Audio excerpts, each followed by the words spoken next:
სწორედ ეს გახლავთ საქართველოში და არა მხოლოდ, ადამიანების სიკვდილობის წამყვანი მიზეზი. არც ვსეირნავთ, არც ვაჭიშობთ, არც დავდივართ. რო შეადაროთ გავრცელება მომატებული არტერიული წნევის საქართველოში და ევროპის განვითარებულ ქვეყნებში 3-ჯერ და 4-ჯერ მეტი გვაქვს. ჩვენ ჯანსაღი არჩევანი არის იაფი არჩევანი, ჩვენთან პირიქით. უამრავ სიცოცხლის საათს არ ჩვენ საუბრობთ ასეულობთ 1000-ზე, ესე რომ გადაამრავლო, ხო? კარგავთ ადამიანებისას, იმიტომ რომ მაგალითად მარის აყრიან კიტრი პომიდორის სალატს. 80% ჩვენი რისკის ჩვენ შეგვიძლია ჩვენით მართოთ, რომ არ გქონდეს გულსიზრახთა დაავადებები. სიმსუქნესა და ჭარბწონას შორის რა განსხვავებაა?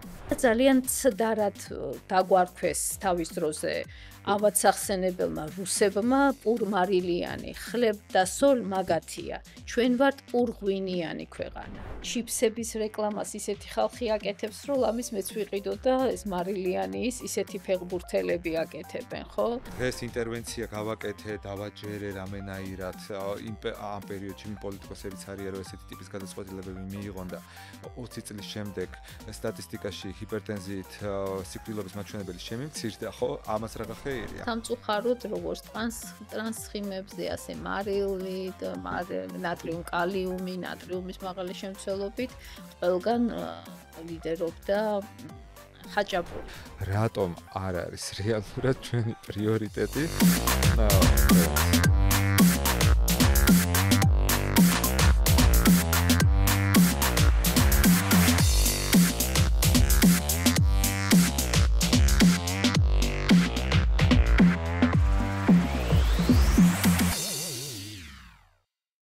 მოგესალმები, დღეს ვიწერთ ჯანსაღი დიალოგის მორიგ ეპიზოდს. ჯანსაღი დიალოგი გახლავთ საქართველოს საზოგადოებრივი ჯანმრთელობისა და კეთილდღეობის ასოციაციისა და საქართველოს გაეროს ასოციაციის ერთობლივი პროდუქტი. დასაწყისისთვის მინდა გთხოვოთ, რომ გამოიწეროთ ჩვენი არხი, ამით ძალიან დაგვეხმარებით, იმიტომ რომ ასე მუშაობს YouTube-ის ალგორითმი. ჩვენ ამ პოდკასტებში ვსაუბრობთ მეცნიერებაზე, ვსაუბრობთ მტკიცებულებებზე, ვსაუბრობთ მეცნიერების სიყვარულზე და ჯანმრთელობაზე და მოგეხსენებათ, ესენი არ არის სკანდალური თემები. და დეზინფორმაციას უფრო სწრაფად ვცელდება ვიდრე გადამოწმებული ინფორმაცია, ამიტომ თქვენი დახმარება გვჭირდება. გაუზიარეთ ეს არხი თქვენს ახლობლებსაც. დღევანდელი ჩვენი თემა გახლავთ არა გადამდები დაავადებები. თითქოს არაფერი, მაგრამ მინდა რომ კარგად გავიაზროთ რეალურად რამხელა პრობლემასთან გვაქვს საქმე და რამდენად მნიშვნელოვან საკითხთან გვაქვს საქმე, რომ დღეს ადამიანები რომ იხოცებიან და რასაკვირველია ეს ბუნებრივი პროცესია, აი ამ სიკვდილობის 94% სწორედ არა გადამდებებ დაავადებებზე მოდის და ამ შემთხვევების უმეტესობა დაახლოებით 64% განპირობებულია გულსიზრახთა სისტემის დაავადებებით. შედარებისთვის, აი ამავე სტატისტიკაში მეორე ადგილზე თავისი სიკვდილობის მაჩვენებლით გახლავთ კიბო და მისი პროცენტული მაჩვენებელი მხოლოდ 12% შეადგენს, მაშინ როცა ადამიანების ძალიან დიდ ნაწილს სწორედ კიბოსი ეშინია, მაგრამ გამოწვევები კიბოსთან მიმართებაშიც გვაქვს, მაგრამ ასევე გულსაყრელთა სისტემის დაავადებები მაინც რჩება ქვეყნის მთავარ ჯანმრთელობით გამოწვევად. სწორედ ამიტომ დღევანდელი ჩვენი სტუმარი არის ადამიანი, რომელიც ძალიან დიდი ხანია ამ თემებზე მუშაობს და ძალიან დიდი მადლობა ლელა სტურუას ჩვენთან მობრძანებისთვის. ლელა სტურუა გახლავთ პროფესორი პეტრე შოთაძის სახელობის თბილისის სამედიცინო აკადემიის, სადაც სწორედ აი სტუდენტებს ასწავლის ამ მიმართულებებს და პროგრამებიც საზოგადოებრივი ჯანმრთელობის მიმართულებით ნელ-ნელა ვითარდება ამ სასწავლებელში, იმიტომ რომ სპეციალისტები, ადამიანები, რომლებიც ამ საკითხზე მუშაობენ, რეალურად ამ მონაცემებს ცვლიან. და ასე შეცვალეს თავის დროზე საზოგადოებრივი ჯანმრთელობის სპეციალისტებმა ის მონაცემები, როცა ინფექციური დაავადებები იყო სიკვდილობის წამყვანი მიზეზი, მაგრამ დღეს აღარ არის. ძალიან დიდი მადლობა იმისთვის, რომ შემოგვიერთდით. ძალიან დიდი მადლობა მოწვევისთვის და ამ სასიამოვნო სიტყვების გაჟღერებისთვის. კი ბატონო. ლელა, ბოლო წლებში ჰოსპიტალიზაციის მაჩვენებლები იზრდება სწორედ აი სისხლის მიმოქცევის დაავადებების გამო. განსაკუთრებით აქედან უნდა გამოვყოთ ისევ ჰიპერტენზია, ანუ მომატებული მაღალი არტერიული წნევა, როგორც ჰოსპიტალიზაციის ერთ-ერთი წამყვანი მიზეზი და ერთ-ერთი მნიშვნელოვანი პრობლემა, რომელიც არის სიკვდილების გამომწვევი. და აი რას გვეუბნება ეს მონაცემები ჩვენ საზოგადოებრივი ჯანმრთელობის იმ პრიორიტეტებზე და რაზე უნდა ვიყოთ დღეს ყველაზე მეტად ფოკუსირებულები. თქვენ სწორედ აღნიშნეთ, რომ სიკვდილობის 94% არის არაგადამდები დაავადებებით გამოწვეული. სამწუხაროდ ეს პრობლემა იმ დონეზე არ დგას ქვეყანაში, როგორც უნდა იდგეს. დარჩენილი 6% ეს არის ტრავმები და ყველა ინფექციური დაავადება, მათ შორის დედათა და ბავშვთა ჯანმრთელობასთან დაკავშირებული მდგომარეობებიც. გულსიზარდთა დაავადებათა სტრუქტურაში, რა თქმა უნდა, 50%-ზე მეტი უჭირავს არტერიულ ჰიპერტენზიას.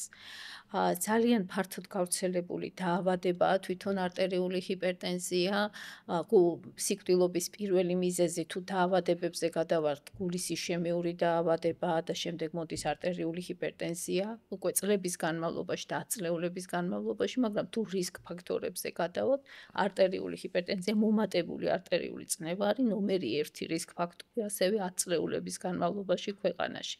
პრობლემა არის ის, რომ ჰოსპიტალიზაცია ჭირდება არაკონტროლირებული არტერიული ჰიპერტენზიის შედეგად დამდგარ ეფექტებს, როგორიც არის მიოკარდიუმის ინფარქტი, გულის იშემიური დაავადება, ცერებროვასკულური დაავადებები, თავის ტვინის ინსულტი და ასე შემდეგ.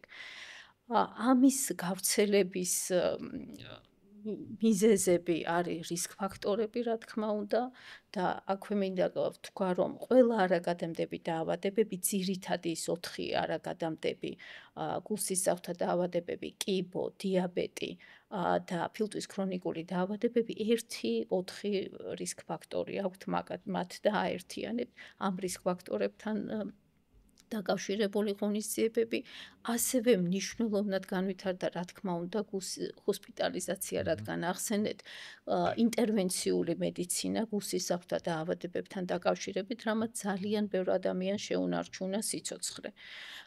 მაგრამ ნომერი 1 მაინც გახლავთ პრევენციული ღონისძიებები, დროული დიაგნოსტიკა არტერიული ჰიპერტენზიის და მართვა. სამწუხაროდ მართვა არა გვაქვს მაღალ დონეზე. იმიტომ რომ როგორც კვლევები გვაჩვენებენ, უმრავლესობამ არც იცის, რომ აქვს მაღალი წნევა. ძალიან დიდია დაახლოებით 80%-ს არც ჰქონდა გაზომილი 2010 წელს ვთქვათ არტერიული წნევა მედიცინის მუშაკის მიერ. ეს შემდეგ ჩამოვიდა დაახლოებით 60%-მდე და ანუ ტენდენცია არის დადებითი. ჩვენ გონია რომ აი წნევა რო გვაქვს მარტო მაშინ უნდა გავიზომოთ. ამ დროს ყველა ადამიანმა უნდა იცოდეს თავისი არტერიული წნევის ციფრები. ეს უნდა იყოს ნომერი 1 ჩარევა, როდესაც ნებისმიერ ასაკში დასრული ადამიანი აკითხავს ექიმს. აუცილებლად უნდა გავიზომოთ წნევა. სამწუხაროდ არ ხდება სწორად მედიკამენტის დანიშვნა. არ არის კარგი კონტაქტი პაციენტს და ექიმს შორის. ექიმი მას არ უყვება, არ აძლევს ინფორმაციას, რამდენად მნიშვნელოვანია ამ მედიკამენტის მიღება, რეგულარული მიღება. აი კვლევებზე დაფუძნებით კიდევ შემიძლია ვთქვა, რომ უმრავლესობა, დიდი უმრავლესობა 80% მედიკამენტს იღებს, როდესაც წნევა აუწევს. უფრო ნაკლები, სადღაც 10%-ია ბოს, როცა გამახსენდება. ის რომ ამ რეგულარობას აქვს მნიშვნელობა, ის რომ ექიმის მიერ დანიშნული სწორედ ის მედიკამენტი უნდა მივიღოთ სწორედ იმ დოზით.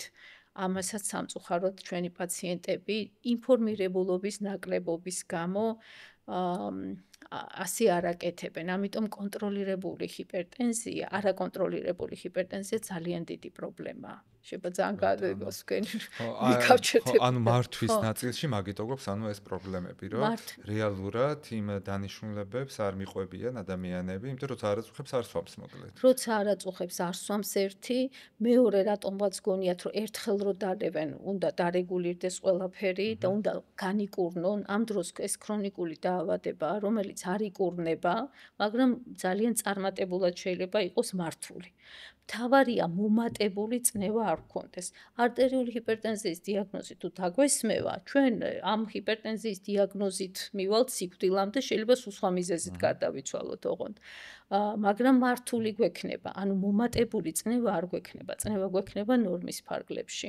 რაც მხოლოდ მაგალითად სტეპის 2016 წლის კვლევით მხოლოდ 16%-ში გქონდა ეს კონტროლირებული რაც ძალიან დაბალი მაჩვენებელი. ძალიან დაბალი მაჩვენებელია. ანუ იმ დანარჩენ ადამიანებს რეალურად აქვთ სერიოზული გართულებების რისკი. სერიოზული გართულებების რისკი. მათ იციან, რომ აქვთ არტერიული ჰიპერტენზია, მაგრამ სხვადასხვა მიზეზის გამო არ იღებენ წამალს, ან ჩემმა ბიძაშვილმა ეს დალია და ის უფრო მოუხდება, ან ძალიან ვწოდავთ მე თვითონ ექიმებიც და რომ ვთქვათ მივდივართ აფთიაქში, ის აფთიაქარი გვეუბნება, რომ ეს რა დაუნიშნია და ჯობია ეს მიიღო, ანუ ყველა სასრს ვითვალისწინებთ, ქართველი პაციენტები.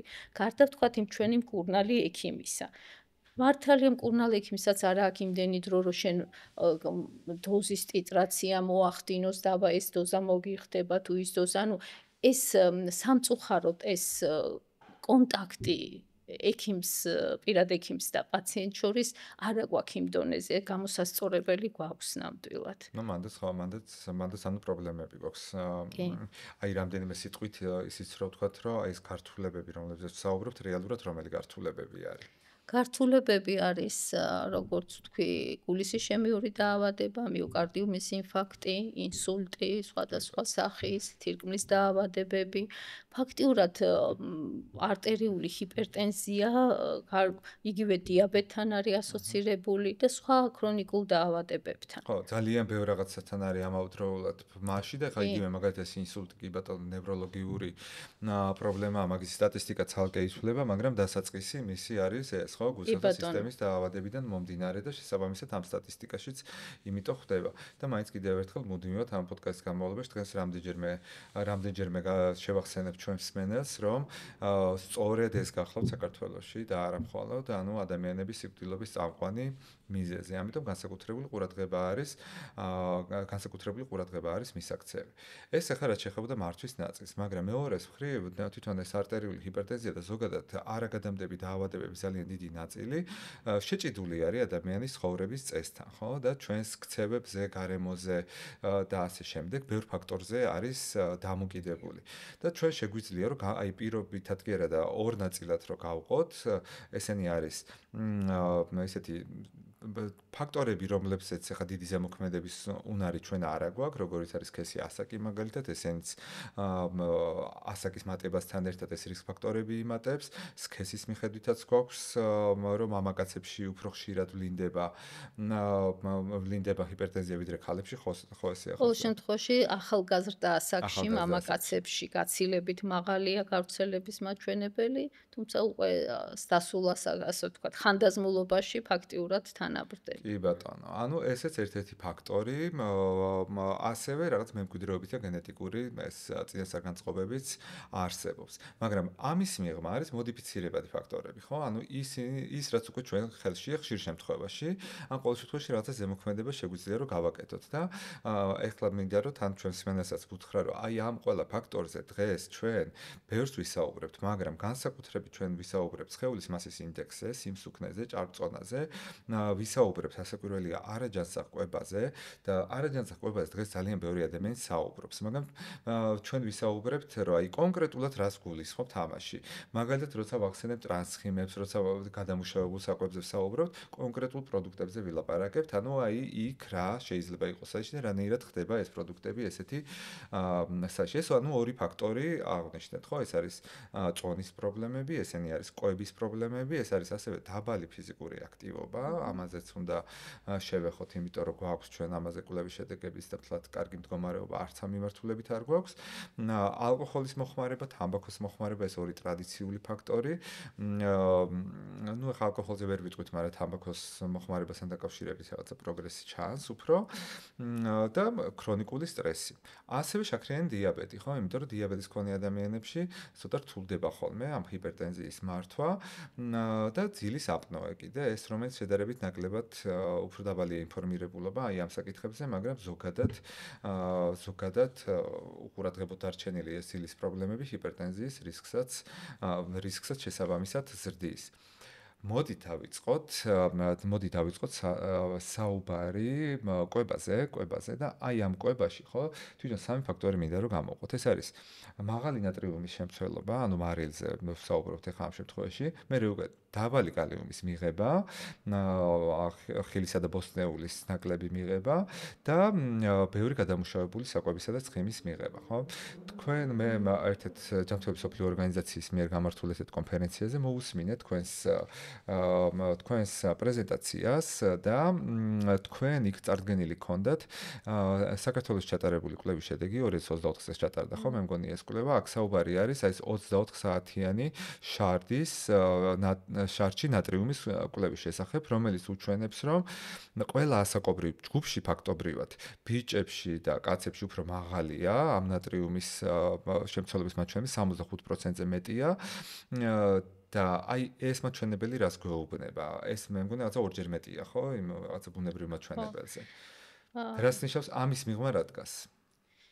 დიდი მადლობა, ძალიან კარგი შესავალი იყო და გულსისხლთა დაავადებები განსაკუთრებით არის დამოკიდებული ამ მოდიფიცირებად რისკ ფაქტორებზე. ანუ 80% ჩვენი რისკის ჩვენ შეგვიძლია ჩვენით მართოთ, რომ არ გქონდეს გულსისხლთა დაავადებები.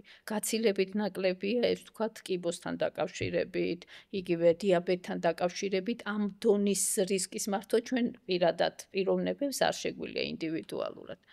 რაც შეეხება ახლა კვების ნაწილს, ხო, რადგან ჰიპერტენზიაზე ვსაუბრობთ, პირველ რიგში უნდა ვახსენოთ მარილი, რომელიც გახლავთ ცალკე აღებული ყველაზე მნიშვნელოვანი რისკ ფაქტორი მოდიფიცირებადი არტერიული ჰიპერტენზიისა და მისი ნორმისკენ ტენდენციას თუ გვექნება მაშინ არტერიული წნევის ციფრებიც დაქვეითდება. ეხლა ნორმა რა არის? ჯანმრთელობის მსოფლიო ორგანიზაცია გვეუბნება, რომ ნორმა არის დღიურად 5 გრამი მარილი, რომელიც რომ წარმოიდგინოთ არის 1 ჩაის კოვზი მარილი.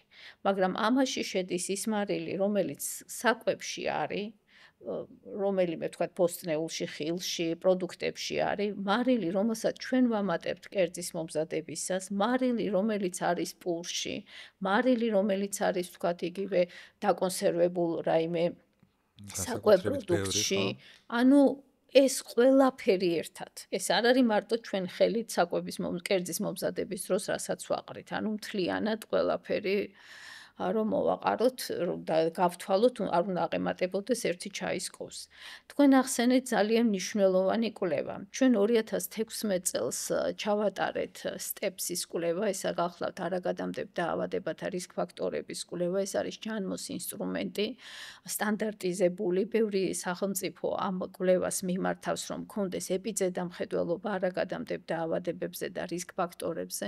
სამწუხაროდ 2016 წლის მერე ვერ მოვახერხეთ, არ იყო ფინანსები, არ იყო პრიორიტეტი ამ საკითხზე და ვერ ჩავატარეთ ეს კვლევა.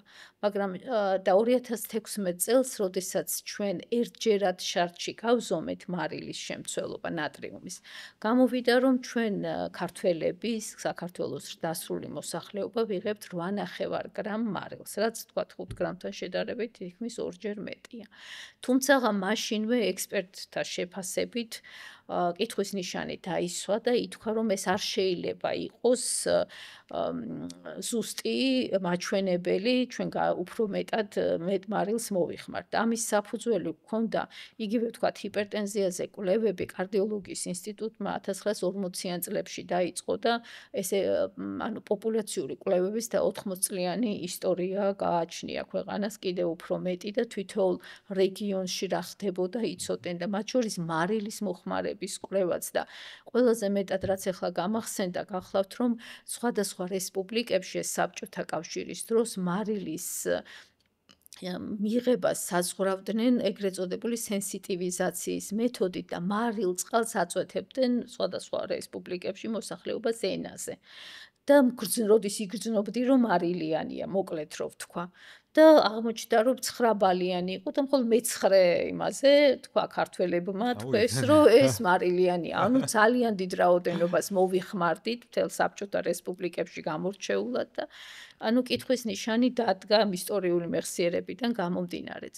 და მით უმეტეს რომ ერთჯერადის შარდი არ არის ოქროს სტანდარტი. და აი შარშან 2024-ში სწორედ მოვახერხეთ და 24 საათიანი შარდში რომელიც ზუსტი მაჩვენებელია. ეს არის ნამდვილად ოქროს სტანდარტი. იმიტომ პირდაპირ ხედავს ან ნატრიუმის, ანუ მარილის მთელი შემცველობას ორგანიზმში მთლიანად ერთი დღის განმავლობაში როგორ ხდება მოხმარება, მაგრამ ძალიან რთულია დამეთანხმებით 24 საათიანი შარდის შეგროვება, ესე მარტივი არ არის, ესე ნუ ძალიან რთულად მოხდა რესპონდენტების შერჩევა, მათი დაყოლიება და ასე შემდეგ და ასე შემდეგ და მივიღეთ შედეგად რომ 15 გრამს მოვიხმართ. არ ვანახევარს, არამედ 15 გრამს, ანუ სამჯერ ვაჭარბებთ იმ ნორმას, რომელსაც ჯანმრთელობის მსოფლიო ორგანიზაცია გვეუბნება. სამჯერ მაღალი რისკი გვაქვს აი ამ ყველა დაავადების.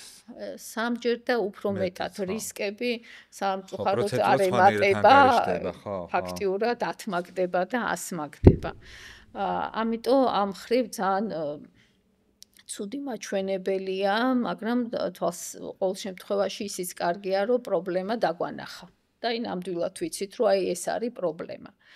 ამის შემდეგ მუშაობთ მარილის შემცირების ეროვნულ სტრატეგიაზე. მე გამოცდილება მაქვს თამბაქოს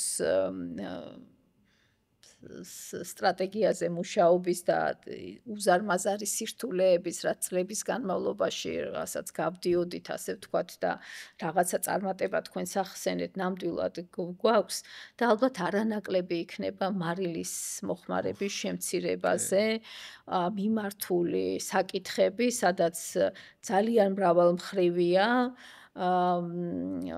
თავისი აქ არის ინდუსტრია კვებითი საერთაშორისო გლობალური, რომელიც 1000 არ მინდეხა ჩამოთვლა, ის რა ქვია, რომელი ბრენდები შემოდის ჩვენთან, ეს არის სარესტორნო ბიზნესი, რომელიც უნდა შენი მეგობარი გახდეს, ეს არის ტურიზმი, ეს არის პოლიტიკოსები და ასე შემდეგ. პირველად, როდესაც მარილის მოხმარების შემცირებაზე ვთქვით, ერთ-ერთი ძალიან ესეთი ცნობილი პოლიტიკოსი პასუხი დააგვიბრუნა, რომ თქვენ რა გინდათო, რომ ტურიზმი შეცირდეს საქართველოში, უმარილოსო და რეზინისნაირ საკვებს ინგლისში სჭამენო, აქ ვინ ჩამოვაო. ანუ გამოდის, რომ იმიტომ რომ ტურიზმი უნდა იყოს, დავიხოცოთ ყველა გუსიზავთა დაავადებებით და ინსულტით, ანუ აბსოლუტურად არასწორი აქცენტი იყო, თან ეს მედიცინის მუშაკი იყო. ანუ რამდენი ვინმეს დარწმუნება მოგვიწევს, არანაკლებ რთული გზა გვექნება ალბათ, ვიდრე თამბაქო იყო. მაგრამ ნუ ეს ძალიან გასაკეთებელია, ძალიან მნიშვნელოვანია და ესე ერთ დღეში არ გაკეთდება, რა თქმა უნდა და პრიორიტეტებიც უნდა დავსახოთ. პირველ ეტაპზე რა უნდა გავაკეთოთ, მეორეზე და ასე შემდეგ. მაგრამ ეს ჩვენს მენელებსაც უნდა ვუთხრათ და ალბათ ყველა სპეციალისტი ზოგადად ხა მედიცინის სფეროში ვინც არის მუდმივად უნდა ესაუბრებოდეს თავის გარშემო ადამიანებს, პაციენტებს და ყველას ზოგადად, რომ მარილი არის კი ნამდვილად არის ერთ-ერთი პირველი მკვლელი ადამიანების დღეს და მეტი პასუხისგებლობა გვმართებს ამ საზოგადოების თითოეულ წევრს, რომ ამას, იმიტომ რომ მაგათ ის რაღაცა შოუები, ხო, ჩემთვის ძალიან საპატივსაცემო ის შეფები, რომლებიც მუშაობენ და ეს შოუები ძალიან პოპულარულია. მუდმივად თემა არის, ხან ხუმრობით, ხან ასე შემდეგ, რომ ვიღაცა მარილი დააკლო, მარილის გარეშე რომ საჭმელს გემო არ აქვს და ასე შემდეგ. ესეც ხო არასწორი წარმოდგენაა, ხო, ეს რეცეპტორების ახმაზეა დამოკიდებული. ვიღაცისთვის ასეა, ვიღაცისთვის ისეა. და ჩემთვის მაგალითად ასე ახლა მემაზე ჩვეულებრივ მდგომარეობაში აი მწვადი რომელიც ჩემთვის არის ყველაზე ნომერი პირველი საჭმელი მე ესე ვერ ვჭამ იმიტომ რომ ჩემთვის ძალიან მარილიანია იმიტომ რომ შამპურზე შემწვარი მწვადს რომ მარილი უნდა მოაყარო ეს არის ერთგვარი წესი მაგრამ მე არ ვიყენებ მარილს და საერთოდ ძალიანაც გემრიელა ძალიან გურმანი ვარ და ძალიანაც მიყვარს ჭამა და ეს ქართული საკვებზე ვგიჟდები და ეხლა მე პრობლემას ეგ მიქმნის რომ ისინი ძალიან მარილიანად მეჩვენება და ეხლა ვიღაცა ისეთი ქვეყანა თუ ჩამოდის აქ სადაც ამ რაოდენობით მარილს არ მოიხმარენ იმისთვის მლაშე იქნება ეს ჩვენი საკვები ხო კი, მლაშეც არის კიდევაც და ზოგადად არ უნდა გაჩერდე, ყოველთვის უნდა ჩვენი მოსახლეობის ჯანმრთელობისთვის იბრძოლო. ასეც ამბობდნენ, რომ არავინ არ დაანებებს და ყველა მაინც მოწევს რესტორანში, მაგრამ არ ეწევიან. კი ბატონო. ანუ ყოველთვის არ უნდა გაჩერდე რა, მაინც პირველი უნდა ნაბიჯი საიდან დავიწყოთ? ჩვეულებრივ მოქალაქეებმა, ჩვენმა მსმენელებმა, ირა გააკეთონ იმისთვის, ჩვენ რომ ხო შეამცირონ ნელ-ნელა მარილის მოხმარება. პირველ რიგში უნდა შეამცირონ თვითონ ოჯახებში მარილის მოხმარება. მე მაგალითად პირველი რაც გავაკეთე და ძალიან იცინოდნენ ჩემზე, მაგრამ ჩემს სუფრაზე მასამარილი არდევს უკვე წლების განმავლობაში და ძალიან ცდარად დაგვარქვეს თავის დროზე ავადსახსენებელმა რუსებმა პურმარილიანი ხლებ და სოლ მაგათია. ჩვენ ვართ პურღვინიანი ქვეყანა. ღვინო კი სხვა პრობლემა ალკოჰოლთან და ზედმეტი მოხმარებასთან დაკავშირებით მაგაზეც ვისაუბროთ კი ბატონო, მაგრამ სამარილი ავიღოთ სუფრიდან, ყველაზე მარტივია. დიასახლისები, ვინც საკვებს ვამზადებთ კერძებს, სხვადასხვა კერძებს, აი ვეცადოთ რომ ნაკლები მარილი გავუკეთოთ. ჩვენ გრამობით ხო არ ვხმარობთ. რაღაცა ხელით აღებით, ვიზუალურად, გემოთი, ანუ უფრო ნაკლები ვიხმაროთ. და აი პირველი ნაბიჯი ეს იქნება. მოვერიდოთ მარილის მაღალი შემცველობის საკვებს. ეხლა მეორე პრობლემა აქვს. ძალიან მინდა რომ მოვერიდო. რომ შევდივარ და ვყიდულობ უკვე მზა საკვებს ინდუსტრიულად შეფუთულს. აქვს თავისი ეტიკეტი, რომელსაც მე სათვალეს ვხმარობ, მაგრამ ვერ ვკითხულობ. ანუ ძალიან ბევრი ვერ წაიკითხავს იქ მარილი რამდენია, ხო? არც იცის, ზოგს კალიუმი აწერია, ნატრიუმი აწერია, ზოგს მარილი აწერია. ანუ ერთ-ერთი ნაბიჯი, რომელიც ქვეყანამ უნდა გადადგას და ეს არ უნდა იყოს ნებაყოფლობითი, ზოგიერთმა განვითარებულმა ქვეყანამ დაიწყო მაგალითად ინგლისმა ნებაყოფლობითად. იქ სხვა პირადი პასუხისმგებლობა აქვს და სოციალური პასუხისმგებლობა აქვს ამ დიდი ინდუსტრიებს და თვითონ ამცირებენ მარილს და თვითონ გამოდიან და რაღაცა გარკვეული ამით სარგებელი აქვს. ჩვენთან ესე არ არის, ხო ჩვენ უნდა გადაჭრით დავავალდებულოთ. და არის სხვადასხვა მეთოდები, როგორი უნდა იყოს ეტიკეტი, როგორ უნდა ეწეროს. მე ყველაზე მარტივად მიმაჩნია და მომწონს შუქნიშნის მაგაზე ხშირად საუბრობთ ხოლმე და ხო, იმიტომ რომ წითელი თუ აქ მარილს, ხო უკვე აღარ მინდა არც წაკითხვა მინდა არც ხო, იმიტომ არაფერი. რომ გარდა იმისა, რომ იქ შეიძლება რომ ეწეროს მაგალითად ნატრიუმი, ხო, რომელსაც ჩვეულებრივ შემთხვევაში ადამიანმა არ იცის, რომ ეს არის მარილი, ეს იგულისხმება. მეორე შემთხვევაში ის რაოდენობაც რო ეწეროს, იმასაც ვერ მიხვდება, ბევრია ეს ცოტა თუ რა არის, ხო? კი. და ეს ხა წითელი, ყვითელი და მწვანე ყველა მიცის. ყველა მიცის, ხო და ძალიან მარტივად აღსაქმელი იქნება, ის საკომუნიკაციო კამპანიაც ადვილად გასაკეთებელი იქნება, ინფორმირებულობა მოსახლეობის ბევრად მარტივად იქნება შესაძლებელი. ნუ ყოველ შემთხვევაში, როდესაც გადაწყვეტილება იქნება მისაღები, მე ჩემი ის იქნება, რა ქვია, მე ამას მივანიჭებდი, მე რო ვწყვიტავდე ნამდვილად უპირატესობას და ეს არის ძალიან მნიშვნელოვანი. თქვენ ახსენეთ, რომ ყველა ქვეყანაშიც არტერიული ჰიპერტენზია ყველგან ნომერი 1 ის არის, მაგრამ თქვენ რო შეადაროთ გავრცელება მომატებული არტერიული წნევის საქართველოში და ევროპის განვითარებულ ქვეყნებში 3-ჯერ და 4-ჯერ მეტი გვაქვს ჩვენ ვიდრე იმათ აქვს. თორე პირველ ადგილზე აქვს იმათაც, მაგრამ ამან ხო არ უნდა დაგვამშვიდოს, რომ იმათ პირველ ადგილზე აქვს. ანუ მე რო ვიყო გადაწყვეტილების მიმღები, პირველი რასაც გავაკეთებდი, უნდა მივხედოთ არტერიულ ჰიპერტენზიას და მის გართულებებს და დავიწყოთ ეს მარილით. დავიწყოთ მარილით. დავიწყოთ მარილით. აი ეგ წეღან რაც მოყევით, სუფრიდან მარილის აღება. ადრე მოვისმინე თქვენგან ან რომელიღაც ინტერვიუში თქვით არ მახსოვს სადღაც, მაგრამ ძალიან მომეწონა ეგ აზრი და ჩემ გარშემო ძალიან ბევრს ურჩევ ხოლმე მაგას და აი ხა მინდა რომ ჩვენ მსმენელსაც კიდევ ურჩიო, იმიტომ რომ ეგ მუშაობს. მარილი თუ არ დგას მაგიდაზე, ეს ცუდოვნება არ არის, რომ რაღაცას დააყაროთ. და კიდე ერთიც უნდა დავამატოთ, რომ აი ამ ქცევის ცვლილებას, რომ ცოტა მარილი გამოიყენო, რეალურად ძალიან ცოტა დრო ჭირდება. ძალიან სწრაფად ეგუება ჩვენი რეცეპტორები ამ ნაკლები რაოდენობის მარილს, როგორც მახსოვს 11 თუ 13 დღე თუ რაღაც. კი, ანუ 10 ცოტა ხანი რომ თავი შეიკავო მარილის გამოყენებისგან, მთლიანად ვერ შეიკავებ, იმიტომ რომ ყველაფერში მარილია, მაგრამ შენით მაინც რო არ ამატებდე, ხო? ძალიან სწრაფად მიეჩვევ იმას, რომ ეს პროდუქტი შენით აღარ გამოიყენო.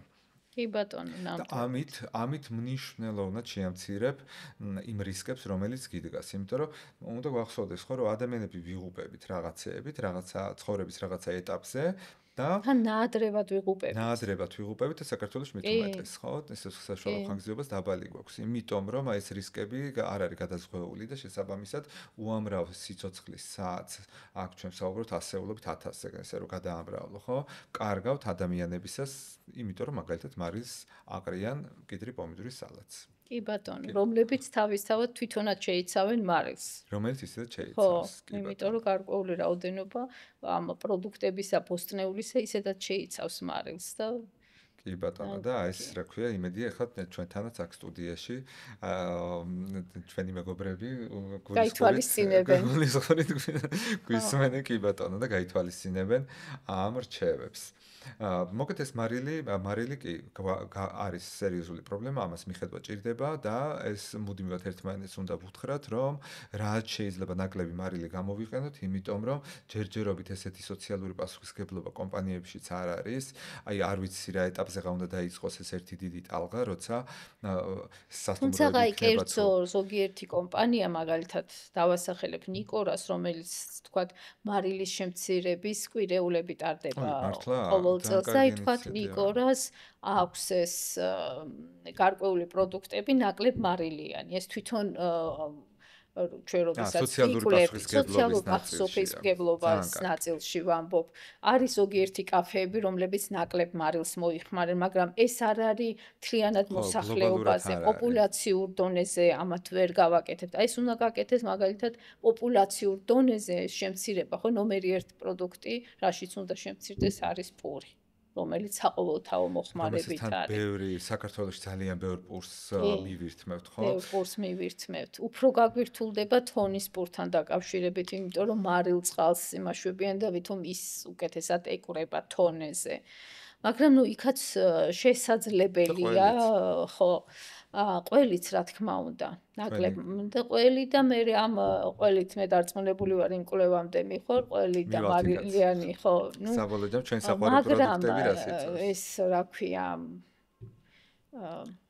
ეს რადგან მარილზე ვამბობ და თქვენ თავიდან დაიწყეთ რომ რაღაცა კარგი რაღაცეებიც კეთდება მარაგადამდებ დაავადებებთან დაკავშირებით ამ მტკიცებულებებზე დაფუძნებით და მაშინ გამახსენდა რომ იოდ დეფიციტი დავამარცხეთ მარილთან დაკავშირებით იოდირებული მარილით და თუ ეს მოვახერხეთ რომ მხოლოდ იოდირებული შემოდის ეს მარილი ხო აი სხვა საყოველთაო ინტერვენციებსაც გავაკეთებთ ნამდვილად თავარია რომ პოლიტიკური ნება იყოს და ნუ აქაც მტკიცებულებები იყოს რაც ნამდვილად გვაქვს. სამწუხაროდ დღეს არ ვართ იმ მდგომარეობაში ჩვენი ქვეყანა და ჩვენი რა ვიცი ეს პოლიტიკური სისტემა რომ ინიციატივები ესე იბადებოდეს და მარტივად მიდიოდეს, ამიტომ უფრო ხშირად ჩვენთან აი ხალხის მოთხოვნის საპასუხოდ თუ რაღაც იქნება ხოლმე, ამიტომ ძალიან დიდი მნიშვნელობა აქვს ახლა თუ ჩვენ ვინმე გვისმენს აი რომელიღაცა დიდი ინდუსტრიის წარმომადგენელი მაგათაც არის რესტორნო ქსელის მფლობელი ან სასტუმროების ქსელის მფლობელი ეს რა ქვია აი ვითანამშრომლოთ და ერთად პირველი პრეცედენტები შევქნათ.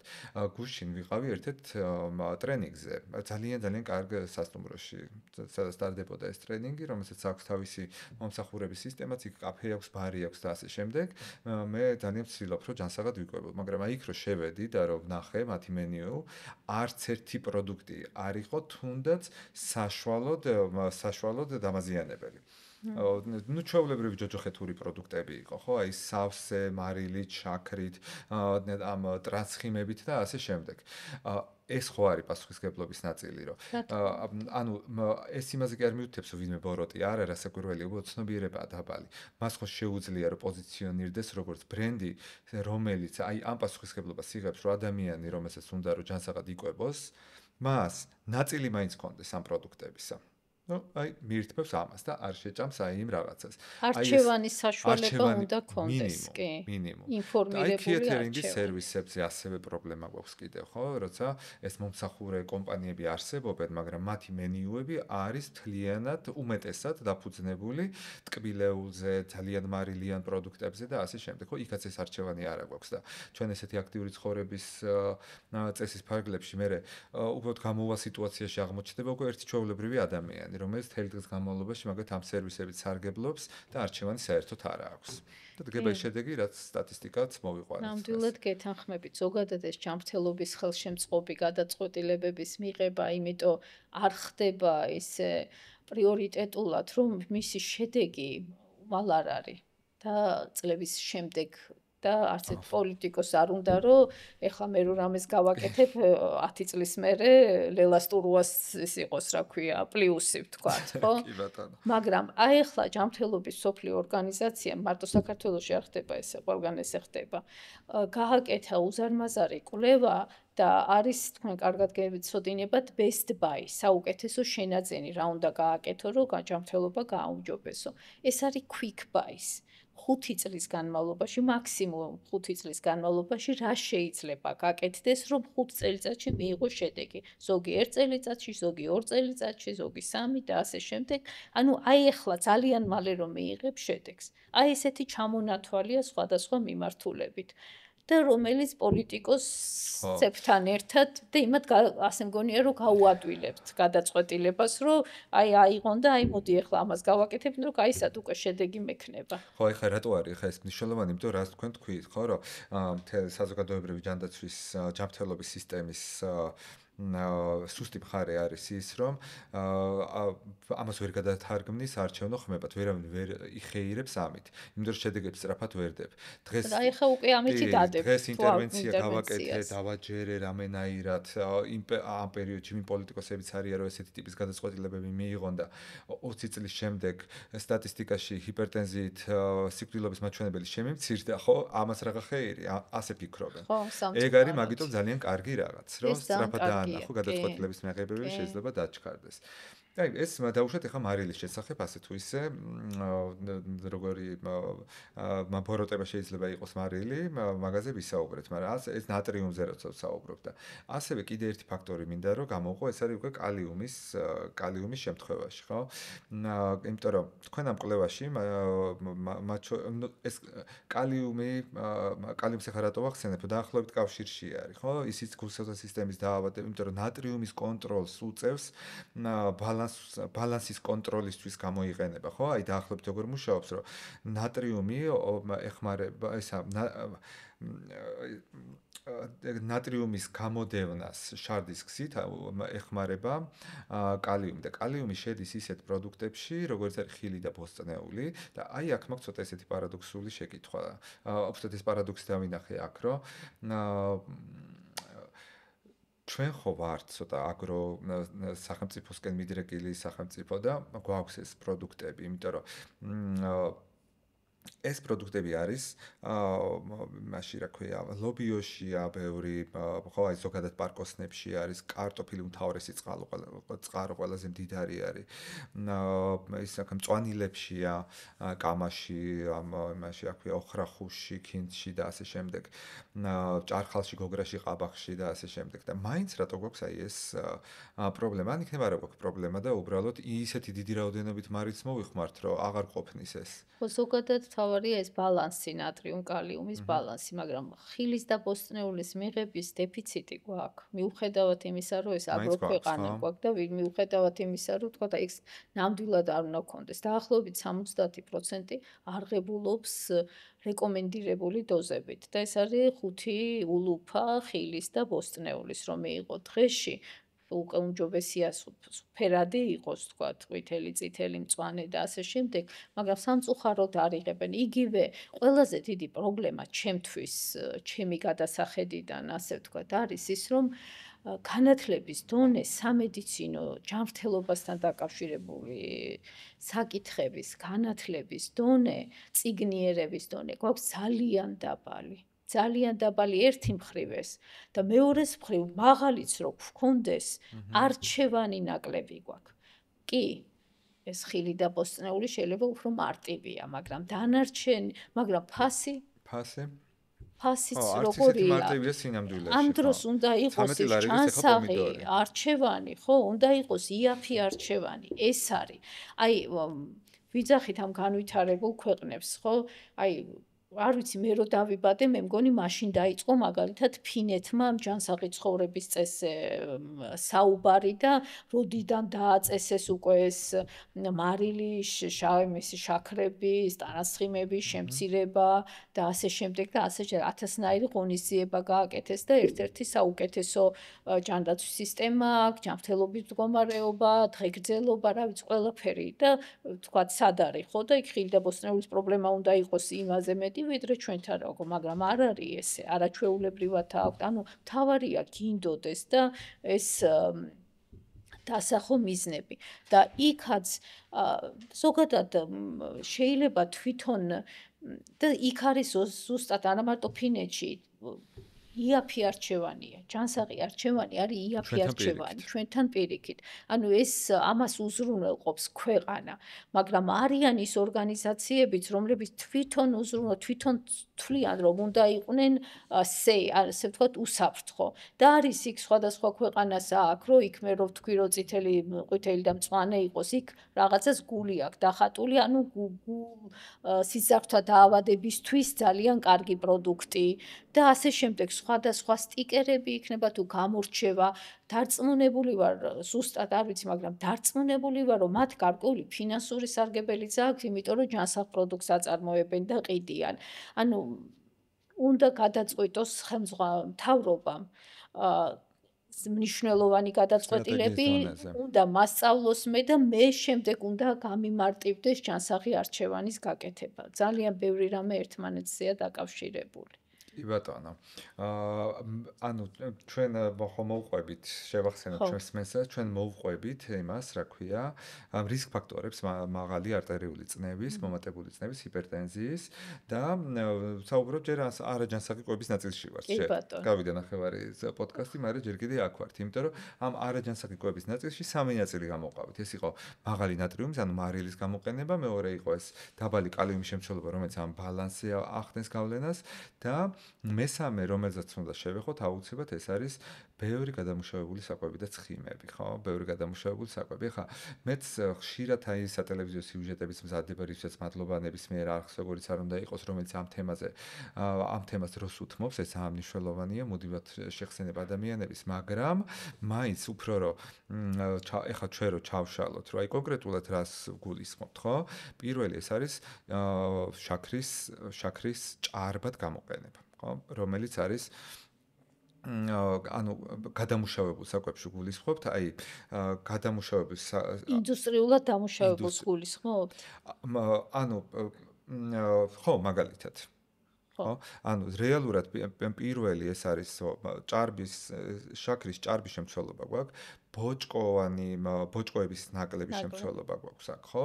და თავისუფალი შაქარი კიდე. და აქვე უბრალოდ განმარტებას დავუხსნავ, რომ ეს თავისუფალი შაქარი რა არის, რომ აქაც ხო ბევრი არასწორი წარმოდგენა გვაქვს, ხო? თავისუფალი შაქარი არის როგორც ბუნებრივი, ისე ეს ხელოვნურად დამატებული ინდუსტრიული შაქარი, ორივე შეიძლება ამაში მოიაზრებოდეს. ამის კარგი მაგალითი არის მაგალითად აი ფორთოხალი. ფორთოხალში ეს არის ბუნებრივი შაქარი, რომელიც იქ იმ თავის ბოჭკოებთან ყველაფერთან, ანუ ისე არის ბუნებრივად მასში, რომ ჩვენ როცა ამ ფორთოხალს მივირთმევთ, ნელ-ნელა შეიწოვება ჩვენი ორგანიზმის მიერ და მხოლოდ კარგი სმეც მოკლედ ეს არაფერს არ მოიტანს. ანუ ის ჩვენ ვერ შეგვიცვლის ინსულინის დონეს, ზემოქმედებას ვერ გააკეთებს ჩვენს ორგანიზმზე, მაგრამ რა მოხდება იმ შემთხვევაში, ფორთოხალს დავწურავთ და წვენს დავლებთ, ხო? აი ეს უკვე არის თავისუფალი შაქარი. იმიტომ რომ ის ბოჭკოები იქ აღარ გვაქვს, ამიტომ სწრაფად შეიწოვება ჩემი ორგანიზმის მიერ და ეს უკვე არის როგორც რისკ ფაქტორი ამ ყველა უკვე ჭარბის შაქრის ოდენობა, შეგვიძლია ასე დავარქვათ, ხო? უკვე ამას ეწოდება ეს თავისუფალი შაქარი, მაგრამ ეს თავისუფალი შაქარი ასევე არის. ხო? აი ეს ჩვეულებრივია სუფრის შაქარი, ხო, თეთრი ყავისფერი ეს არის თაფლი. ხო? ეს არის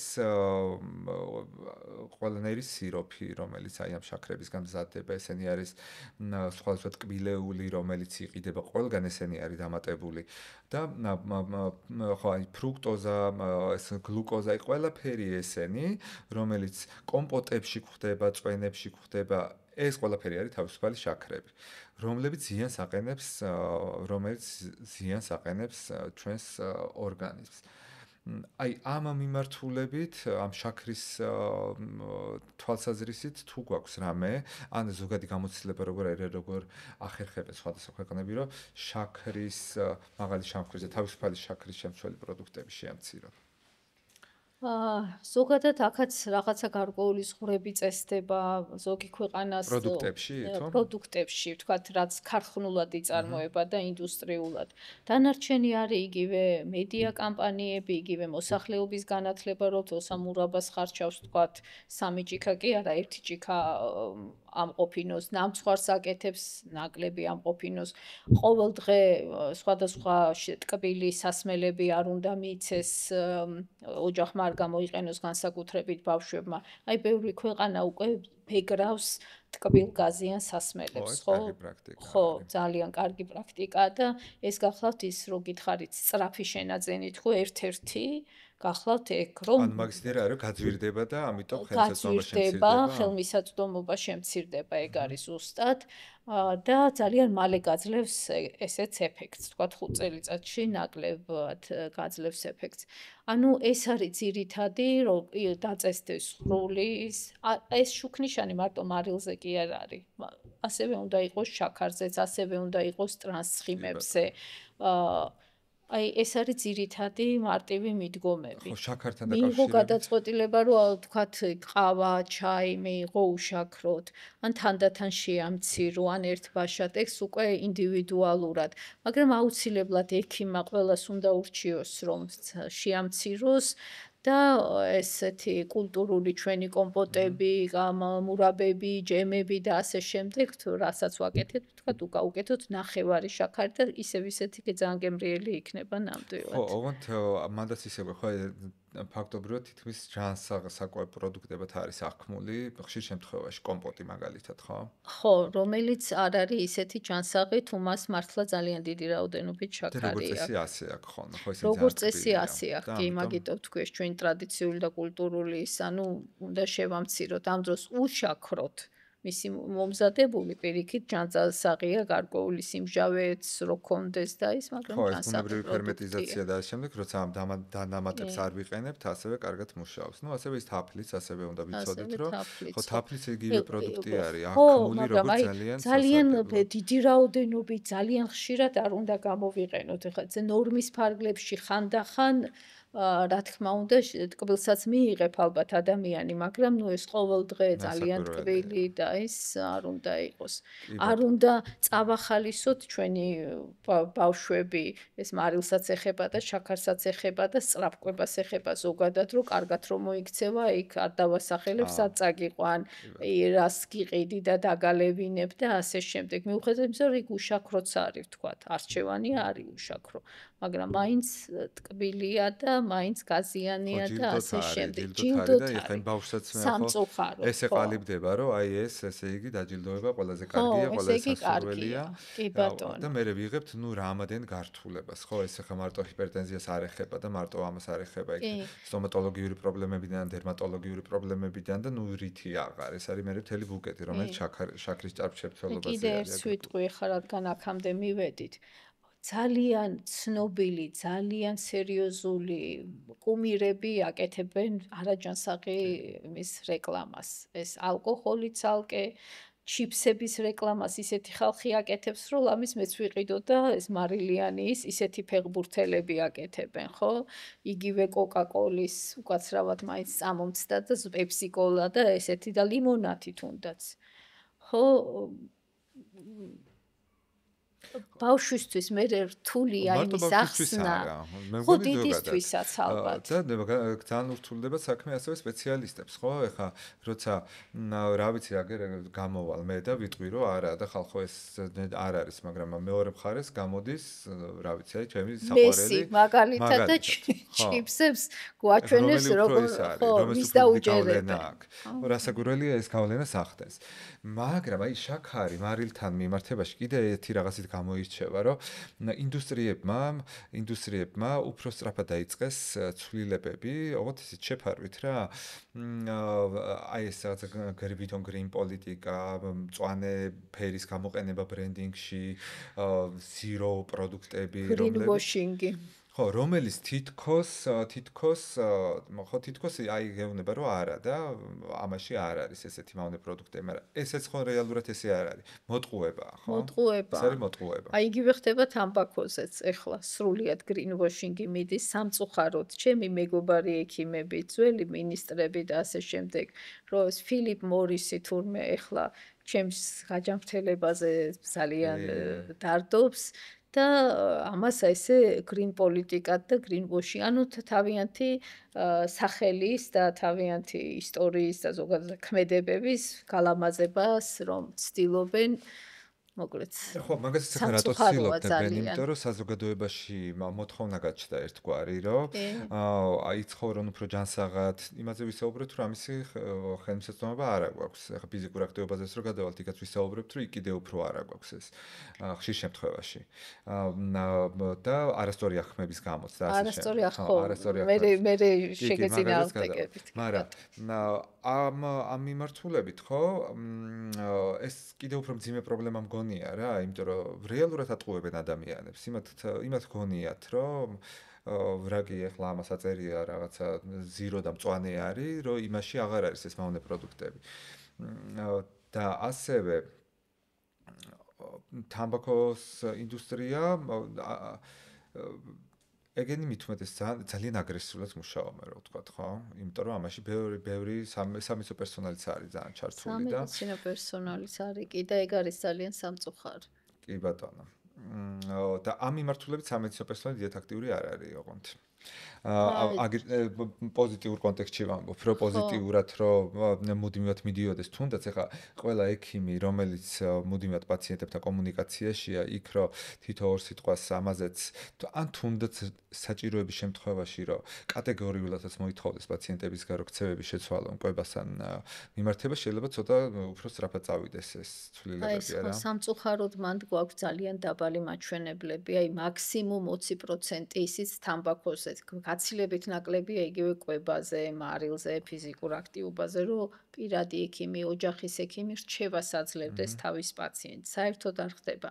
თუმცა ეხლა ძალიან დიდი იმედი მაქვს იმის, რომ როგორც იქნა მომზადებული იყო პირველადი ჯანდაცვის რეფორმა და ეხლა უკვე მოეწერა ხელი და ამ წლის ბოლომდე უკვე უნდა დაიწყოს ამ პირველადი ჯანდაცვის რეფორმის დაწყება პილოტურად რამდენიმე ორგანიზაციაში, შემდეგ სხვა ორგანიზაციებში და მოკლედ 2028 წლისთვის მთელი ქვეყანა უნდა მოიცვას, რომლის მნიშვნელოვანი ნაწილი სწორედ არაგადამდები დაავადებების მართვა უნდა იყოს.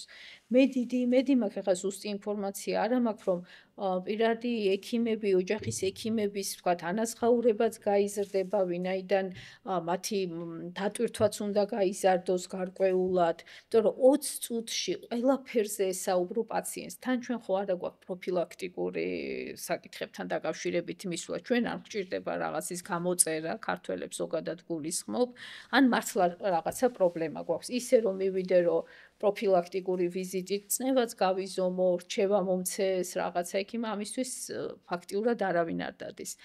ამიტომ ის თუ მას პრობლემა აქვს, იმ 20 წუთში, რომელიც ერთ პაციენტზეა, ყველაფერზე ესაუბროს ექიმი, ის იმ ექიმსაც არ გამოუვა, ხო არანაირად. ამიტომ ეს ძალიან დასარეგულირებელია. თუმცა მეორე მხრივ იგივე ვთქვათ, გადავედი ახლა სხვა თემაზე, მაგრამ აი კიბო სკრინინგზე რო ჩაწეროს პაციენტი პირადმა ექიმმა, ამაზე აქვს გარკვეული ანაზღაურება. თუმცა ის ანაზღაურება ძალიან ცოტა, მაგრამ მაინც აქვს, მაგრამ სამწუხაროდ ეს დიდი ინტერესი, ის რო ვთქვათ, გაგვეზარდა ჩვენ კიბოს სკრინინგით, თუმცა სამწუხაროდ არ არის კი.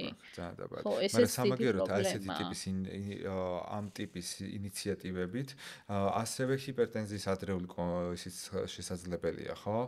იმიტომ რომ ჩვენ გვაქვს ნორმატიული დოკუმენტები, რომელიც მოუწოდებს სამედიცინო პირველად ჯანდაცვის სკოლაში, ხო, სხვადასხვა მიმართულების სპეციალისტებს, ანუ აქ პირველად ჯანდაცვის სკოლაში ჩვენ გულისხმობთ არა საავადმყოფოებს, ხო?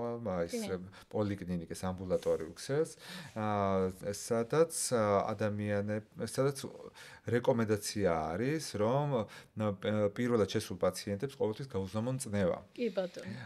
და ეს წნევა უნდა გაუზომოთ იმიტომ, რომ შეიძლება ადამიანმა არ იცოდეს, რომ არასოდეს არ გაუზომია მაგალითად და პირველად იზომავდეს აი ამ სამედიცინო დაწესებულებებში. მე რადგან მინდა რომ ასევე ყურადღება გამომახვილოთ, ეს არის ახალგაზრდების პრობლემა, იმიტომ რომ ჰიპერტენზიაც ხო რაღაც ასაკის შემდეგ ასაკთან შეჭრილ დაავადებად ითვლება, მაგრამ ახალგაზრდებში ხო ხდება. კი ბატონო. ხო? და ჩვენ ამ ნაბიჯით, რომ თუ კი ყველა ვინც მივა ამ ამბულატორიაში სხვადასხვა მიზეზით, თუნდაც ისე პროფილაქტიკური გამოკვლევებისთვის წნევასაც გაიზომავს, ამან შეიძლება ჩვენ ასევე ადრეული დიაგნოსტიკის საშუალება მოგვცეს, ხო? სხვა თუ არაფერი იფიქრო მაინც, მიხვდე მაინც, რომ შეიძლება აქ პრობლემა იყოს და შემდგომში გადასაკონტროლებელია. და ამას საბოლოოდ სტატისტიკა შეგვიცვალოს. აქვე მინდა კიდე ერთ საკითხს შევე, ხო, რაკი წნევის საკითხი ამით მომთავრდა და მე გავაგრძელოთ ეს ისინი, რა ქვია, ცხიმებზე არ გვისაუბრია, რა ძალიან მნიშვნელოვანია ეს ტრანსხიმებზე და ასე შემდეგ ეგრას ნიშნავს.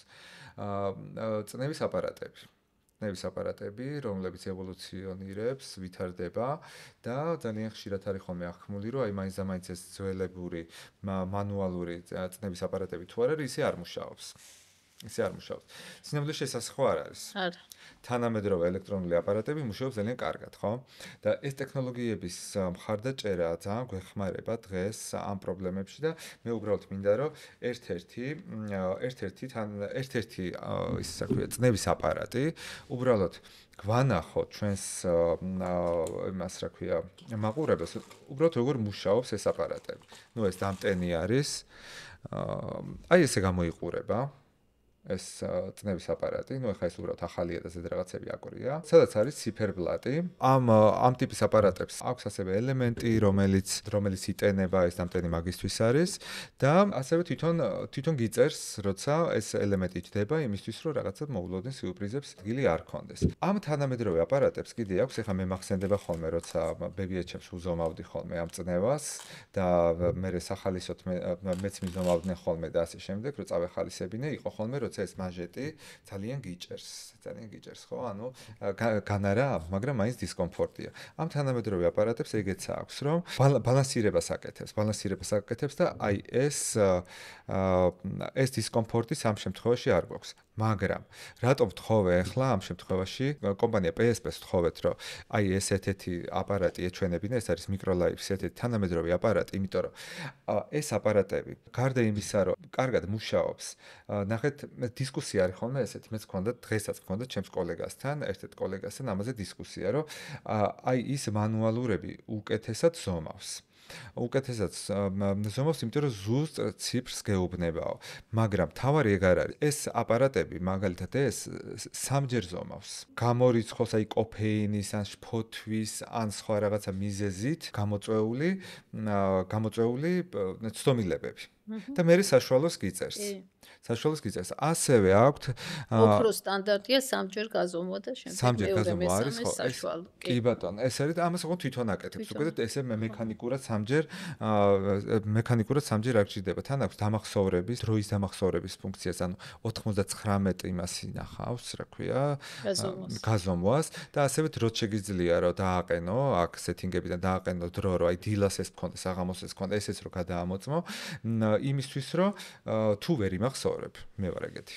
რომ ვერ იმახსოვრებ ამ მონაცემებს, თვითონ აპარატი ამას იმახსოვრებს და შემდგომში შეგიძლია რომ გააკეთო. მაგრამ მარტო ეს თავარი არ არის, ხა მე ტექნოლოგიების დიდი მოყვარული ვარ და ამიტომ ამახვილებ ამაზე ყურადღებას, რომ ამის გარდა ამის გარდა ამ აპარატებს ამას მაგალითად ყველას არ აქვს ოღონდ მათ შორის ახლა თუნდაც ეს მიკროლაიფის ყველა წნევის აპარატი შეიძლება ეს არ ქონდეს. ასე აქვს გულის რითმის რეგულირების მოდული, ხო, რომელიც ჩვენ შემთხვევაში ამ შემთხვევაშიც კიდე ძალიან მნიშვნელოვანია. ეხლა ეს ზოგადად რას ნიშნავს ეს გულის რითმის რეგულირება, ხო?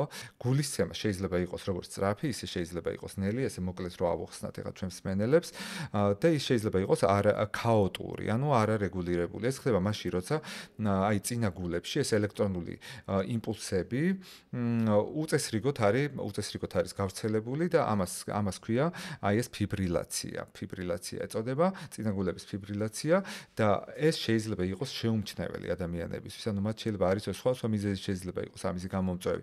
რასაკვირველი აპარატი ამის დიაგნოზს ვერ დაგისვამს. ამის არსებობენ სპეციალისტები და სხვა აპარატები არის ამისთვის. მაგრამ ეს ფიბრილაცია საშიშია, იმიტომ რომ 5 ჯერ ზრდის ამ ინსულტების განვითარების ალბათობას, ანუ აი ამ პრობლემებზე, სიკვდილობის მიზეზებზე, რაზეც საუბრობთ. და თუ მას შეუძლია რომ აი ეს რა ქვია ციფრულად ამოიცნოს ეს პრობლემა. ეს კეთდება არა იმიტომ, რომ რაღაცა გული გაგიხეთქოს და შეგაშინოს, არამედ კეთდება იმიტომ, რომ შენ ყურადღება მიაქციო და მე სპეციალისტს მიაკითხო, ხო? ანუ ერთ-ერთი მნიშვნელოვანი გზა არის ასევე რაღაცა სერიოზული გართულებებისგან თავის ასარიდებლად. მოგეთ ეს ჭკვიანი აპარატები მაგ შემთხვევაში კარგი დამხმარე არის და კიდე ერთს ვიტყვი, რომ საქართველოს მიუერთდა მინამატის კონვენციას, რაც ვერცხლისწყლის აკრძალვას გულისხმობს და პირველი დოკუმენტი, რომელიც ამ საკითხს მზადდება, ეს არის ვერცხლისწყლის შემცველი პროდუქტების იმპორტის აკრძალვა და იქაც აუდიტორიაში, სადაც ამ საკითხის განხილვა იყო, აი ნებათაღელვა გამოიწვია იმან, რომ აი ისევ ამ მექანიკა ეგ რო არ არის, მაგასაც მინდა რომ ხაზი გავუსვათ, როცა ფართო საზოგადოებაც აქტიურად შეიტყობს ამის შესახებ, ის ვერცხლის წყალზე რო და ეგენი არის ძალიან ძველი აპარატები, ეგ კიდე სხვა რამეა და თუ ეს დისკუსია ისევ გაიხსნება, რომ აი როგორ მუშაობს ეს თანამედროვე ელექტრონული აპარატები და რატო გვაძლევს ზოგჯერ რაღაცა ცვლილებას თუ გვაძლევს, იმიტომ რომ უნდა მიყვეთ ასევე მათ ინსტრუქციას, ხო? აი ეს მოცვენებით მდგომარეობაში უნდა ვიყოთ, არ უნდა ვლაპარაკობდეთ წნევის გაზომვის დროს, ეს მანჟეტი უნდა გავიკეთოთ იმ ხელზე, რომელიც ინსტრუქციაში უწერია მაგალითად. ხო, ეს მინიმალური წესები. ასევე მანჟეტის ზომები, ეს ახალი აპარატები, ის რო სხვადასხვა ზომის მანჟეტი აქვს და თქვათ ზოგი გამხდარია ძალიან და პატარა ზომის მანჟეტი დაჭირდება ზოგს პირიქით ჭარბი წონავისაც აქ დიდი ზომის, ანუ ამის საშუალებასაც გაძლევს სხვადასხვა ზომის მანჟეტით. კი ბატონო.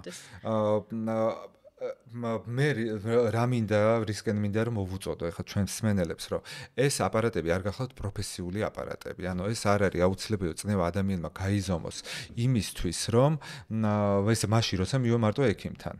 ვთქვათ, კარგია, როცა ეს სერვისიც გვაქვს, რომ რაღაცა დავინახოთ, მაგრამ სახლშიც უნდა გქონდეს ასეთი ტიპის აპარატები და 100-საც დიდად ამის ახლა რო ვარ 40 წლის, მაგათან 35 წლის, ეს საერთოდ ანიშნავს იმას, რომ ეს შეიძლება ესეთი რისკი არ აღმენიშნებოდეს, ხო? და მოგეთ რაც შეიძლება მეტი ადამიანი უნდა რა ქვია ქართულად მაგას მოვუწოდოთ, რომ წნევა გაიზომონ და იმახსოვრონ მონაცემად. რაც კარგი აქვს ამას, რომ მეორე არ გჭირდება, შენით შეგიძლია გაიზომო, ვინც მარტოა სახლში, მაგალითად, ხო, ამასაც უმეტეს მოხუცი მარტოა სახლში, არ არის აუცილებელი, რომ მეზობელი მივიდეს მაიზა, ისე გაიზომოს, ხო, თვითონაც შეუძლია გაზომო, ამ ხრივაც ძალიან კარგია. კომპაქტურია, თან შეგიძლია წაიღო, თუ თქვათ გაქვს ეს განსხვავებით იმეებისგან. ხო, რომლებსაც ასევე მოგზაურობაც გარკვეულად მოქმედებს და კალიბრებას მოითხოვს კიდე ძველი თაობის აპარატებს გულისხმობ. კი ბატონო. ხო, მოკლედ ესეც მნიშვნელოვანია, აი ინდიკატორია, თქვათ სტეპის კვლევაში არის სამედიცინო მუშაკს თუ აქვს გაზომილი. ესეც ძალიან მნიშვნელოვანია. ხო, მე როგორ იყო? არა, აი როგორ იყო და სადღაცა ძალიან ცოტა იყო, ახლა აღარ მახსოვს და 70%-მდე გაგვეზარდა, რომ სამედიცინო მუშაკს ჰქონდა, სადღაც 40-დან 70 წლამდე 6 წელიწადში, კარგია. ნუ ახალგაზრდებში, როგორც თქვენ აღნიშნეთ, ბევრად დაბალია და ხანდაზმ ასაკთან ერთად უფრო მეტად ხდება სამედიცინო პერსონალის მიერ გაზომვა.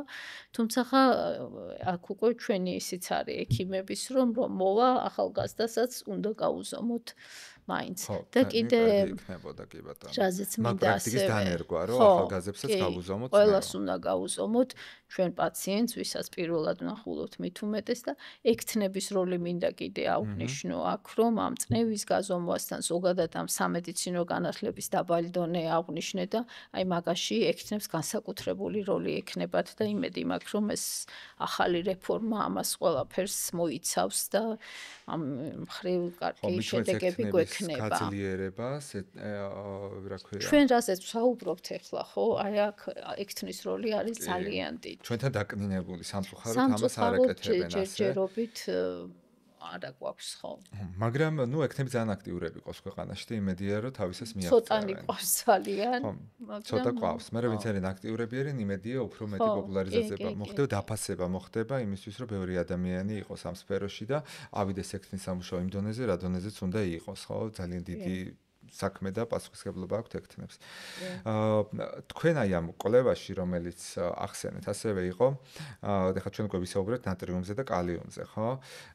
აი ყველაზე მაღალი პროპორციის შემცველი სამი საკვები რომელი იყო? ნატრიუმ, კალიუმ. ხო, ეს იყო შაურმა და ეს იყო ხაჭაპურების სხვადასხვა სახეობის ხაჭაპურები, სამწუხაროდ. მარილის სერიოზულად მაღალი დონით შემცველი მე დამავიწყდა მე თქვა რომ ეს 15 გრამს კი მოვიხმართ მაგრამ 15 გრამს მოვიხმართ მოსახლეობის 95% თუ 98 ანუ ყველა ყველა მოვიხმართ ძალიან ბევრს ხუთზე მეც რა ხო და ეს იყო სწორედ ეს მარილიანი შევისწავლეთ ჩვენ ინდუსტრიული საკვები, უკვე ანუ მზა საკვები და ეგრეთ წოდებული ეს იქვე რომ მზადდება და სახლში გამზადებული სავით საკვები, ეს არის და სამწუხაროდ როგორც ტრანსხიმებზე, ასე მარილი და ნატრიუმ კალიუმი, ნატრიუმის მაღალი შემცველობით ყველგან ლიდერობდა ხაჭაპური ჩვენი სხვადასხვა ტიპის ხაჭაპური, რომელიც სრულებით არ ნიშნავს, რომ ხაჭაპურს ჭამას თავი უნდა დავანებოთ. ხაჭაპური არის მართლა ჩვენი ერთ-ერთი საყვარელი საკვები, ქართული ნამდვილი და უბრალოდ ყველი უნდა ვიხმაროთ ნაკლებ მარილიანი. ყველი უნდა ვიხმაროთ ნაკლებ მარილიანი. ეთქი კვების ნაწილი რომ შევკრათ ბარემ და აი ტრანსხიმები ვახსენეთ ჩვენ ეხას და ვსაუბრობთ ეს ტრანსხიმები რა არის, ეგეც რომ განვუმარტოთ ჩვენს იმას მსმენელებს. ანუ არაჯანსაღი ცხიმები, რომლებიც სამწუხაროდ ფართოდ გამოიყენება, ამავე დროულად ერთი და იგივე ცხიმის რამოდენიმეჯერ გამოყენება ხდება ძალიან სამწუხაროდ. თუმცა გარკვეული ნაბიჯები გადაიდგა ამ ტრანსცხიმებთან დაკავშირებით არის სრული ნორმები, რასაც უნდა აკმაყოფილებდეს, მაგრამ ეს კვლევა რაც თქვენ ახსენეთ, ხო, ეს არის ქუჩის სასკვების ობიექტებში, სადაც ვერ შედიხარ, იქ არ ჯდები უბრალოდ მხოლოდ ყიდულობ საკვებს ახლა იქ ამ ცხიმის გაკონტროლების მართლა სერიოზული პრობლემა არის ალბათ და ეჭვმეპარება რომ ვინმე ამას რეალურად აკონტროლებდეს. თუმცა ეს ხო ზოგადად ზეთს იყენებს მცენარეულ ზეთს ჩვენი მოსახლეობის დიდი ნაწილი და ძალიან მცირე ნაწილი იყენებს ვთქვათ ერბოს ან კარაქს საკვების მომზადებისას. თუმცა ახლა უკვე იცით რომ ვთქვათ ის მზესუმზირის ზეთი, სიმინდის ზეთი არ არის ისეთი სიჯანსაღის როგორც ვთქვათ ადრე გვეგონა რომ იყო, ეხლა უფრო მოგვიწოდებენ რომ ვიხმაროთ ზეითუნის ზეთი, ვიხმაროთ წიბწის ზეთი, მე მაგალითად წიბწის ზეთზე ვარ გადასული და ძალიან კმაყოფილი ვარ და ასევე არის სხვადასხვა, თუმცა ესეც არის, ხო, აი ჯანსაღი არჩევანი, ძვირი არჩევანი, აი ძალიან ძვირია. ხა მე ფაქტ ძალიან პატარა ოჯახი მაქვს, ორი ადამიანი ვართ სულ და არა გვაქვს, ვთქვათ, ესე შემწვარმოხრაკული და აი რაღაც თორე და ამიტომ რაღაცნაირად ვუნკლავდები ალბათ ამ სიძვირეს, მაგრამ ბავშვებიანი ოჯახი, რომელიც დღეში რამდენჯერმე სხვადასხვა საკვებს ამზადებს, ხო, ძალიან რთულია, რომ ჯანსაღი არჩევანი გააკეთონ და უფრო ჯანსაღი, თქვათ, ცხიმი იხმარონ და ძალიან რთულია. კი ბატონო. მაინც ბოლოსკენ მინდა რომ წავიდე, იმიტომ რომ სამწუხაროდ ყველა თემას ვერ შევეხებით. ანუ რაზეც მინდა თქვენთან საუბარი, ამიტომ შემდეგი ეპიზოდი გავაკეთოთ ამაზე, თუმცა მაინც მინდა რომ ძირითადი საკითხები დავასრულოთ, რაც იყო აი ჰიპერტენზიის გამომწვევი, ხო?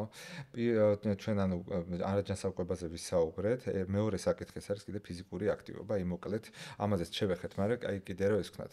ეხლა კვლევის მონაცემები როგორი გვაქვს ფიზიკური აქტივობის შესახებ, ხო, რომ 2024 წლის მონაცემებია, 10-დან 79 წლის მოსახლეობისთვის საშუალოდ ფიზიკური активობის წილი შეადგენს 17.4%. თუ სწორად ამოვიკითხე ეს მონაცემები. 18-დან 79 წლამდე. 18-დან 79 წლამდე, კი ბატონო. ქალებში ეს მაჩვენებელი ოდნავ მაღალია, რაც 18%-ია, კაცებში არის 6.2. განსაკუთრებით საყურადღებოა, რომ ფიზიკური აქტივობის მხოლოდ 3.5% მოდის რეკრეაციულ აქტივობებზე, ანუ ის რაც ზოგადად ჩვენი ფიზიკურ ანუ ადამიანის სიამოვნებასთან და სხვა იმ რეკრეაციულ იმაზე არის დამოკიდებული, ხო? განტვირთვასთან არის ასოცირებული და ჯანმრთელობისთვის, რაც რეალურად ძალიან მნიშვნელოვანია. ქალებში ეს რიცხვი არის 1.5%. ანუ რეალურად რო ვთქვათ, არც ვსეირნობთ, არც ვარჯიშობთ, არც დავდივართ, ხო? აი რეალური სურათი გვაქვს ასეთი, მაშინ როცა პირდაპირ გაგებით სიცოცხლის გადამრჩენელი არის ფიზიკური აქტივობა, ბევრი ფაქტორის გამო. აი ამ არაგადამდები დაავადებების პრევენციისთვის. აქაც გვაქვს ის პრობლემა, რაზეც თქვენ ამბობდით, რომ დიდად არა, იმიტომ რომ ესეც ძვირიანი სერვისებია, როცა ჩვენ სპორტ დარბაზებზე ვსაუბრობთ, თუმცა ვიცი რაც უნდა გეთქვათ, აშიც არ მეთანხმებოდით, რომ და ამაზე მინდა რომ ძალიან ხშირად გავუსვათ ხოლმე ხაზი, რომ არ არის აუცილებელი ფიზიკურ აქტივობაზე როცა ვსაუბრობთ, რომ მაინც და მაინც ეს რაც ფეშენებელურ სპორტ დარბაზებზე იყოს საუბარი და მით უმეტეს ამაში არ გულისხმობთ საჩემპიონატო სპორტს, ხო?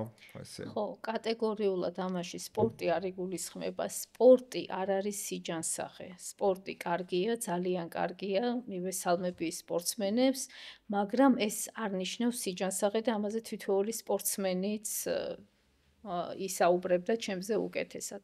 რაც შეეხება ფიზიკურ აქტივობას, სრულიად გეთანხმებით, ფიზიკური აქტივობა არ გულისხმობს ფეშენებელურ სხვადასხვა სპორტ დარბაზებს, სხვადასხვა აუზებს და ასე შემდეგ. აი ისევე როგორც ვამბობ, რომ მარილის მოხმარების შემცირება ძალიან მარტივია, აი ისევე ძალიან მარტივია ვიყოთ ფიზიკურად აქტიური. სწორად უნდა შევხედოთ ამ საკითხს. ფიზიკური აქტიურობა მე რო ჩავრთო კარგი მუსიკა და 1 საათი კარგად ვიცეკვო. ენერგიასაც დავხარჯავ. ჩემი ფსიქოლოგიური სტატუსი გამიუმჯობესდება და ასე შემდეგ. იგივე ვისეირნო. ვიარო, თუნდაც ვირბინო, იქვე ჩემთან უბანში, გავიდე რუსთაველზე ფეხით, გავიდე სადღაც ფეხით რო ვიარო, მით უმეტეს დღევანდელ საცობებში მართლაც თუ კი არ გულისხმობ რომ მე მეორე სამსახური ეკამაკ რა ქვია აეროპორტთან იქამდე ფეხით ვერ მივალ, მაგრამ რაღაცა მარტივ მანძილებზე რო ფეხით ვიაროთ, ეს არის ძალიან კარგი. არც ძალიან ძვირადღირებული სპორტული ფეხსაცმელი გვჭირდება, არც სპორტული ტანსაცმელი, ანუ მარტივად შეგვიძლია თან ავიმაღლოთ და სტრესი შევიმციროთ, რაც ძალიან მნიშვნელოვანია. ველოსიპედი არსებობს იაფიანი ველოსიპედებიც და რაღაცა ველოსიპედის გზები კი გვაქვს არეულ-დარეულად ხანთავდება ზოგან მერე იწყება და ასე შემდეგ, მაგრამ რაღაცა დონეზე ჩვენ ქუჩაზე მაინც შეიძლება ველოსიპედით სიარულიც. ნუ ყოველ შემთხვევაში მე ასე მგონია, რომ როცა არსებობს კიბეზე ასო ყველაზე საუკეთესო ჩემთვის სპორტული აქტივობა გახლავთ ცეკვა.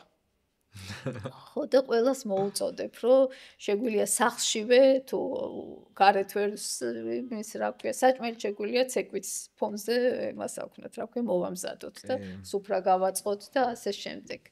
კი ბატონო, ეს ფიზიკური აქტივობის მაჩვენებელი ასევე დაბალია ბავშვებში. ძალიან დაბალია ბავშვებშიც, დაბალია დიდებშიც, ზოგადად სამწუხაროდ ამ ფიზიკურ აქტივობას არ ექცეოდა ყურადღება, ამიტომ ძალიან მნიშვნელოვანია, რომ ოჯახშიც, ეს რეკრეაციული რო ახსენეთ, ოჯახები არსად არ დადიან. ეს რეკრეაცია როდის არის ძირითადად შაბათ-კვირას, ხო, რომ ერთად წახვიდე მთაში, იქ გაისეირნო, მესმის, რომ სიტუაცია არა გვაქვს ახლა ამისინ, მაგრამ იმედი მაქვს ძალიან მალე გვექნება.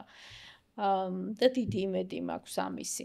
ანუ საბავშვო ბაღებში ჩვენი ოჯახებიდან ხო მე ბაღებში, მე სკოლებში ეს ფიზკულტურის გაკვეთილები უნდა ტარდებოდეს.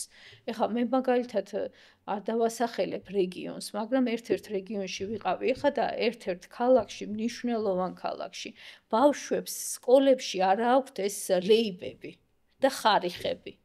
როცა არც ღარიბი რეგიონია და როგორ შეიძლება რომ იმას რა ქვია, გამგეობას არ ქონდეს იმის საშუალება, რომ იქ ლეიბები და ის იყოს. ანუ სკოლები უნდა იყვნენ სრულიად აღჭურვილი ამ ფიზიკური აქტივობით. და ასევე მე უნივერსიტეტები არა ხო. გასაცდენი გაკვეთილებია. გასაცდენი გაკვეთილებია, მაგრამ არ უნდა იყოს ესე. ანუ პოლიტიკა ისეთი უნდა იყოს, რომ ესე არ ხდებოდეს.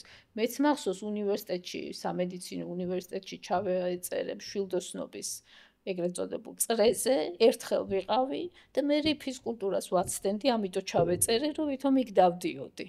მაგრამ ძალიან ცუდია მე, ხო? მაგრამ ნუ ეხლა ახალი თაობა სხვანაირად უნდა გავზარდოთ და აუცილებელი უნდა იყოს მათთვის ფიზიკური აქტივობა. კი ბატონო. და ფიზიკური აქტივობის ნაკლებობა კიდე მეორე ძალიან მნიშვნელოვან პრობლემას იწვევს. კვებაზე ვისაუბრეთ, ხო? არის ჭარბიწონა და სიმსუქნე. ჭარბიწონა და სიმსუქნე. კი ბატონო, და ნუ როგორც თქვენ თქვით, ახლა ეს პირდაპირ არის დაკავშირებული ჭარბწონასთან და სიმსუქნესთან და მოდით ბოლო ნაწილში ვისაუბროთ აი ამ უსერიოზულეს პრობლემაზე, გლობალურადაც და ჩვენი ქვეყნისთვისაც. იმიტომ რომ ის პირდაპირ არის დაკავშირებული როგორც არტერიული ჰიპერტენზიასთან, ისე დიაბეტთან, ბევრ მდგომარეობას ასოცირებულია მრავალი კიბოს განვითარების რისკებთან. აი ჯერ უბრალოდ ეს ორი ტერმინი რო განმარტოთ. სიმსუქნესა და ჭარბწონას შორის რა განსხვავებაა? და საერთოდ როგორ ვითვლით დღეს ამას და სხეულის მასის ინდექსი აქ რა შუაში? აი ამ საკითხებზე რომ პატარა განმარტება მივაწოდოთ ჩვენს მსმენელს. ჭარბიწონა და სიმსუქნეს განმარტება ხდება სხეულის მასის ინდექსის საშუალებით, body mass index-ი, რასაც ქვია. ეს არის კილოგრამი ჩვენი შეფარდებული ჩვენი სიმაღლისა მეტრებში კვადრატში. ეხლა რატო ხდება ეს? იმიტომ რომ ზოგი შეიძლება 100 კილო იყოს მეტრი და 60 სიმაღლით და მეორე 100 კილო იყოს 2 მეტრის სიმაღლით, ხო? ამ ორის თქვა მდგომარეობის შედარება ვერ მოხდება. ამიტომ ეს არის უნიფიცირებული სტანდარტული ზომა, რომლის საშუალებითაც ამ ჭარბწონას და სიმსუქნეზე ვსაუბრობთ. ჭარბიწონა არის სხეულის მასის ინდექსი, როდესაც ტოლი ან მეტია 25-ის. ხოლო უკვე სიმსუქნე არის, როდესაც 30-ზე მეტის არის. ჭარბიწონა, როდესაც ვამბობთ მაგალითად დღეს საქართველოში მოზრდილი მოსახლეობის 65% გვაყავს ჭარბიწონით. ეს მოიცავს სიმსუქნესაც. აი სიმსუქანი ყავს დაახლოებით 35%. სამწუხაროდ ჭარბიწონაც და სიმსუქნეც დასრულებს გულისხმობ, ხო? ასაკის მატებასთან ერთად იზრდება.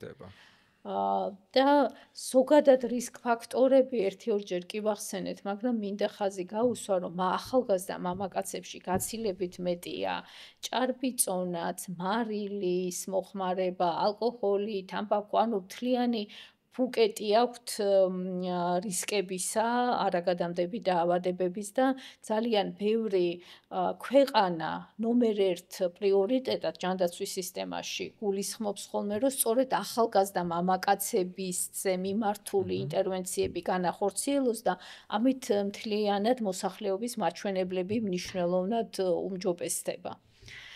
არა, საბოლოო ჯამში სტატისტიკა ხო საპირისპიროა, ხო ქალებში უფრო გვაქვს მონაცემები.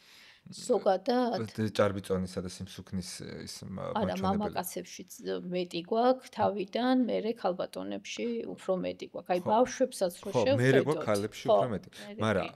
თავიდან რის ფაქტორები კაცებში აი ეს მერე ვერ მივხვდი. ვეწევით, მერე ვეწევით. აი რაღაცა ხდება მან. იმიტომ რომ არ იკვებებიან, მამაკაცები უფრო ნაკლებად იკვებებიან სახლში, მამაკაცები უფრო არ აქცევენ ყურადღებას, თქვათ მარილიანს შეჭამენ, არა მარილი, უფრო სუფრაზე ხშირად ხვდებიან, ალკოჰოლს გაცილებით. ხო, მერე უკვე ისინი ამათ უმცირდებათ, ამასობაში სხვა გარკვეული ფიზიოლოგიური ცვლილებები ხდება ქალის ორგანიზმში და ხო, რაღაცა დონეზე დიდი განსხვავებები აღარ.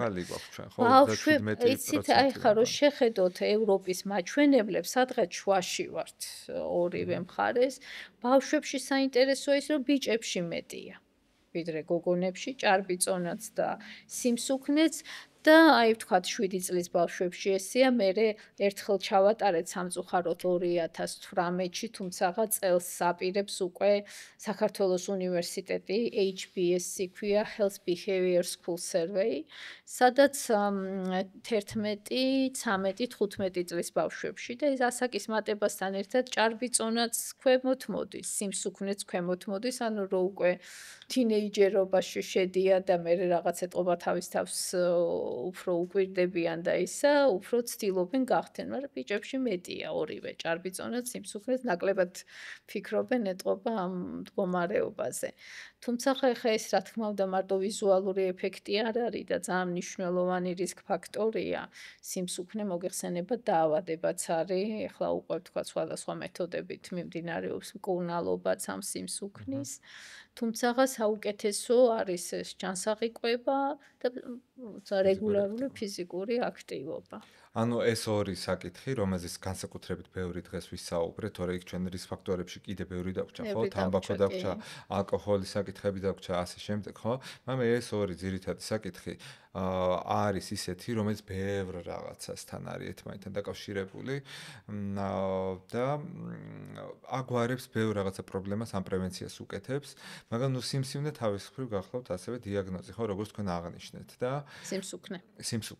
ასევე თავის მხრივ დიაგნოზი და ამ მიმართულებით ახლა სიახლეები გვაქვს წონის კლების უკვე რეგისტრირებული საინექციო საშუალებები და ახლა მე მგონი უკვე გამოდის ისიც თუ გამოვიდა, მე მგონი ერთ-ერთმა უკვე ავტორიზაცია მიიღო აბის სახით რომ იყოს და ამასაც ვეცნობოდი ამ სტატისტიკას და საინტერესო ამბები ხდება ჩვენ გარშემო დედამიწაზე იმის საქმე მუხლის სახსრის ქირურგიების რაოდენობა მიკლო.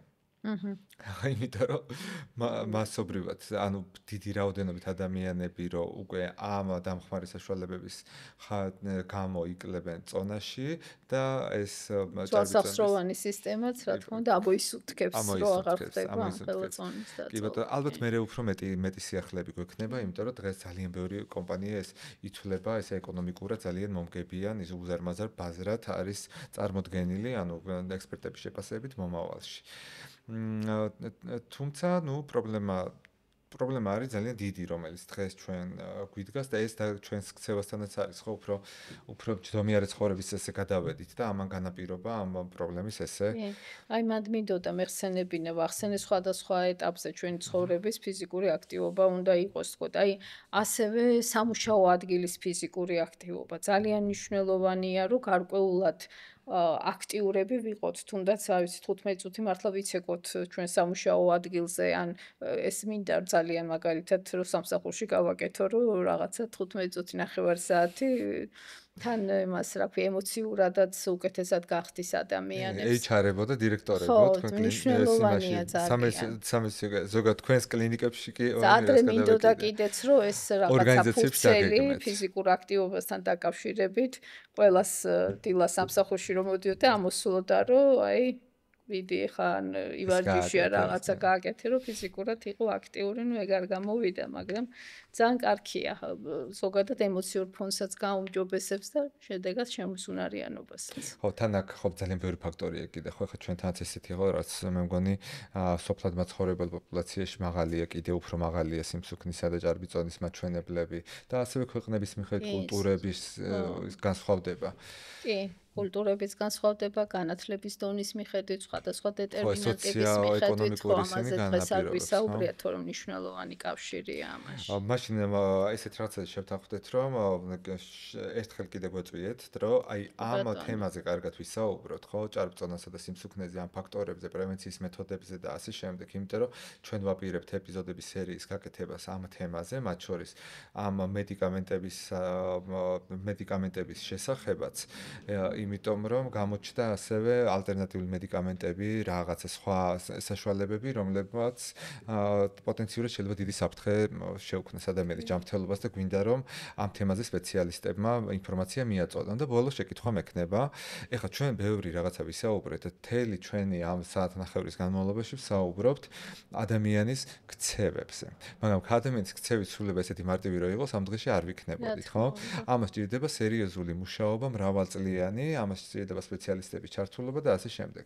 და ასევე ამოვიღე მონაცემები, რომ დღეს 4 ძირითადი არაგადამდები დაავადება, ესენი არის გულსაჯარიმო სისტემის პრობლემები, დიაბეტი, კიბო და ქრონიკული რესპირაციული დაავადებები, საქართველოს ჯანდაცვის სისტემას ყოველწლიურად უჯდება 3 მილიარდ ლარზე მეტი. ეს არის ჩვენი მთლიანი შიდა პროდუქტის 6.2%.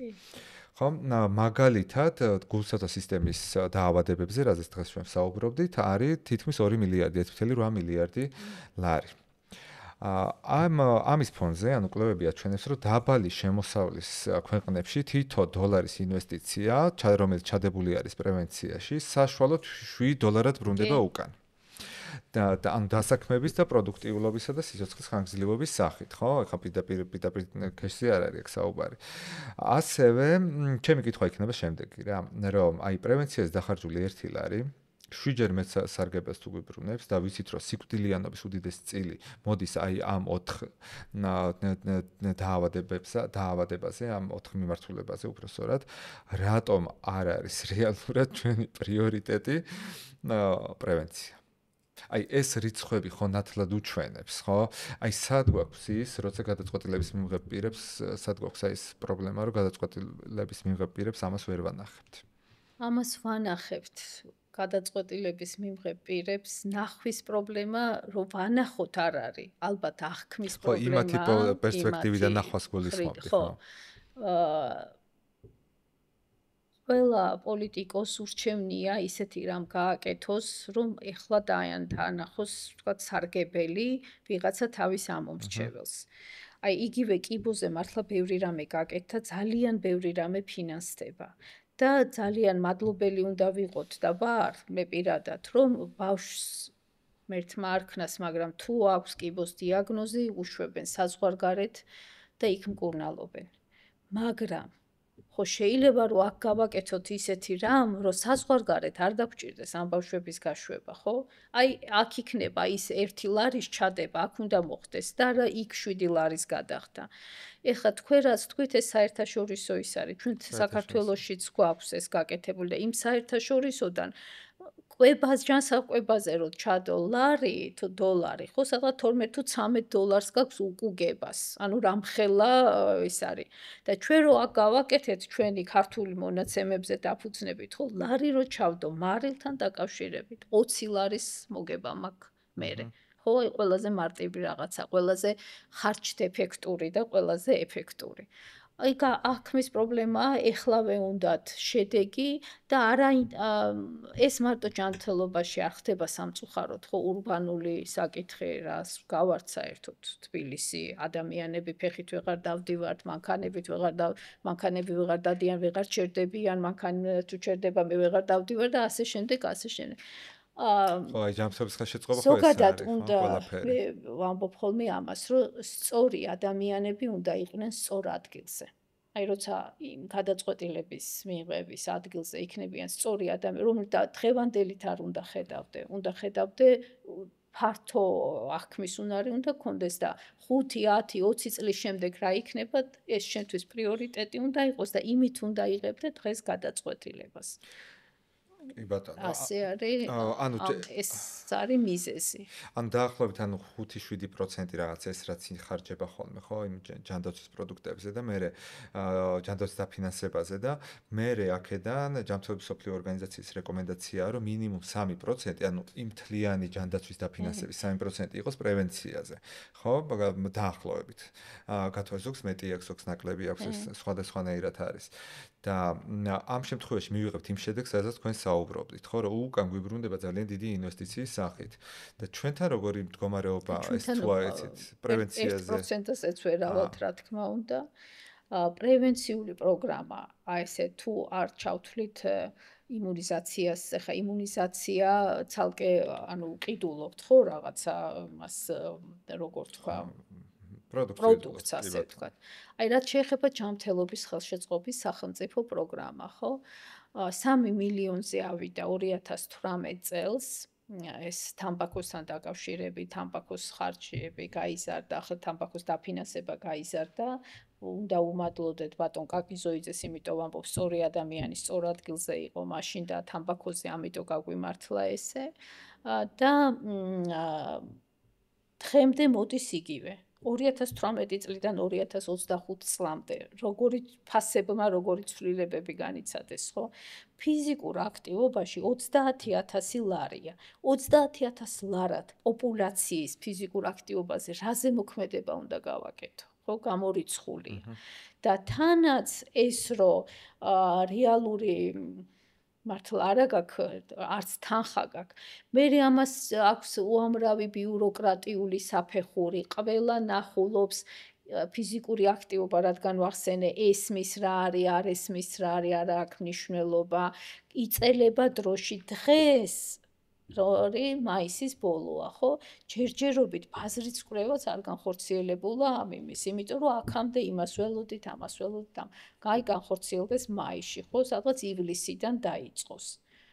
ეფექტი ხო არ ექნება ისეთი. ანუ ჩემი აზრია, რომ გადაწყვეტილება უნდა მიიღოს სწორმა ადამიანებმა, თლიანი მართლა წლიური ბიუჯეტი უნდა იყოს, არ უნდა იყოს, რომ ყოველ წელს ტენდერს ვაცხადებდეთ, აიღო ვიღაცამ 5 წლიანი, 3 წლიანი პერსპექტივაში როგორი სტრატეგია ექნება, როგორ რას განავითარებს და გააკეთოს ყოველ წელს რატო ახალი ვიღაცა უნდა ვეძებ თან თუ ადამიანი არ არის დაინტერესებული და ბევრი არ დაინტერესდება ასეთი მცირე ბიუჯეტიანი საქმის კეთებით. ესეც პრობლემაა კიდე. მოკლედ ბევრი რამეა შესაძლებელი და იმედი მაქვს, რომ შევცვლით. ხო, იმიტომ რომ ჯანმრთელობის ხელშეწყობა ეს არის კომპლექსური საკითხი, ჭირდება ძალიან კომპლექსური მიდგომა. მინდა რომ იყოს ბევრ ქვეყანაშია ესე, რომ ჯანმრთელობის ხელშეწყობის პროგრამები, იგივე ფიზიკური აქტივობის იქ სტადიონი იქნება თუ ჩემი ცეკვის ინიციატივა თუ რაღაცა, ფინანსდება თამბაქოსგან, ალკოჰოლისგან და ასე შემდეგ შესული ზედმეტი გადასახადებით. და შემდეგ არსებობენ რაღაც ფონდები, ვიღაცა, ну, საუკეთესო შემთხვევაში დამოუკიდებელი და ის ფონდი და რაღაცა საბჭო წყვიტავს, რომ დღეს წელს, თქვა, ფიზიკურ აქტივობაში ამდენი დახარჯონ, იგივე თქვა, მოსახლეობის ინფორმირებულობაზე, თუნდაც ამ წონის კლებასთან დაკავშირებით ამდენი და ну, რაღაცნაირად დეფიციტი დაფინანსების არ ხდება. აი, მე მგონია, რომ ჩვენც ამ მიმართულებით უნდა გავაგრძელოთ სვლა. კი ბატონო. კეთილი, ძალიან დიდი მადლობა. ცოტა ხანგრძლივი ეპიზოდი გამოგვივიდა, მაგრამ მგონია, რომ საინტერესო იქნებოდა და ძალიან მნიშვნელოვანი რო არის ეს ვიცით და ეს არის ერთ-ერთი ჩვენი პრიორიტეტი, რომ ამ საკითხებზე ძალიან ბევრი საუბარი გვინდა, რაც მეც ვისაუბრებთ, მეტი ინფორმირებული მოქალაქე იქნება ამ ქვეყანაში, მეტი ადამიანი მოითხოვს ამ ყველაფერს და მეტი გაიზრდება შანსი, რომ ეს ყველაფერი მივიღოთ. ხო? საზოგადოებრივი ჯანმრთელობის ხელშეწყობა ეს არის მიმართულება, რომელიც აი ამ ყველა გარემო ფაქტორებს და შემდეგ ითვალისწინებს იმისთვის, რომ ადამიანები იქცეოდნენ ისე, რომ მას ბაზისური რაღაცებიც აღარ დაჭირდეს, ანუ რაღაც სამოწყოფოში მოხვედრა არ დაჭირდეს, მას არ დაჭირდეს დამატებითი რაღაც სამედიცინო ჩარევები და ამაში მილიარდები არ ხარჯოს ან თვითონ ან სახელმწიფო. დიდ მადლობას გიხდით მოსვლისთვის, დაგემშვიდობებით. მინდა მადლობა გადავუხადო ილიას სახელმწიფო უნივერსიტეტს და მადლობა გადავუხადო ფაბლაბ ილიაუნის დახმარებისთვის, მხარდაჭერისთვის. მადლობა ჩვენს მეგობრებს, ავთოს და მის კოლეგებს, რომელიც გვეხმარება ამ პოდკასტების მომზადებაში და კიდევ ერთხელ შეგახსენებთ, რა კი ამდენი ხანი უყურეთ, ესე იგი ეს ვიდეო მოგეწონათ, ამიტომ გთხოვთ და ლაიქოთ და ჩვენი არხი გამოიწეროთ, ამით ძალიან დაეხმარებით ჩვენს არხს. ნახვამდის.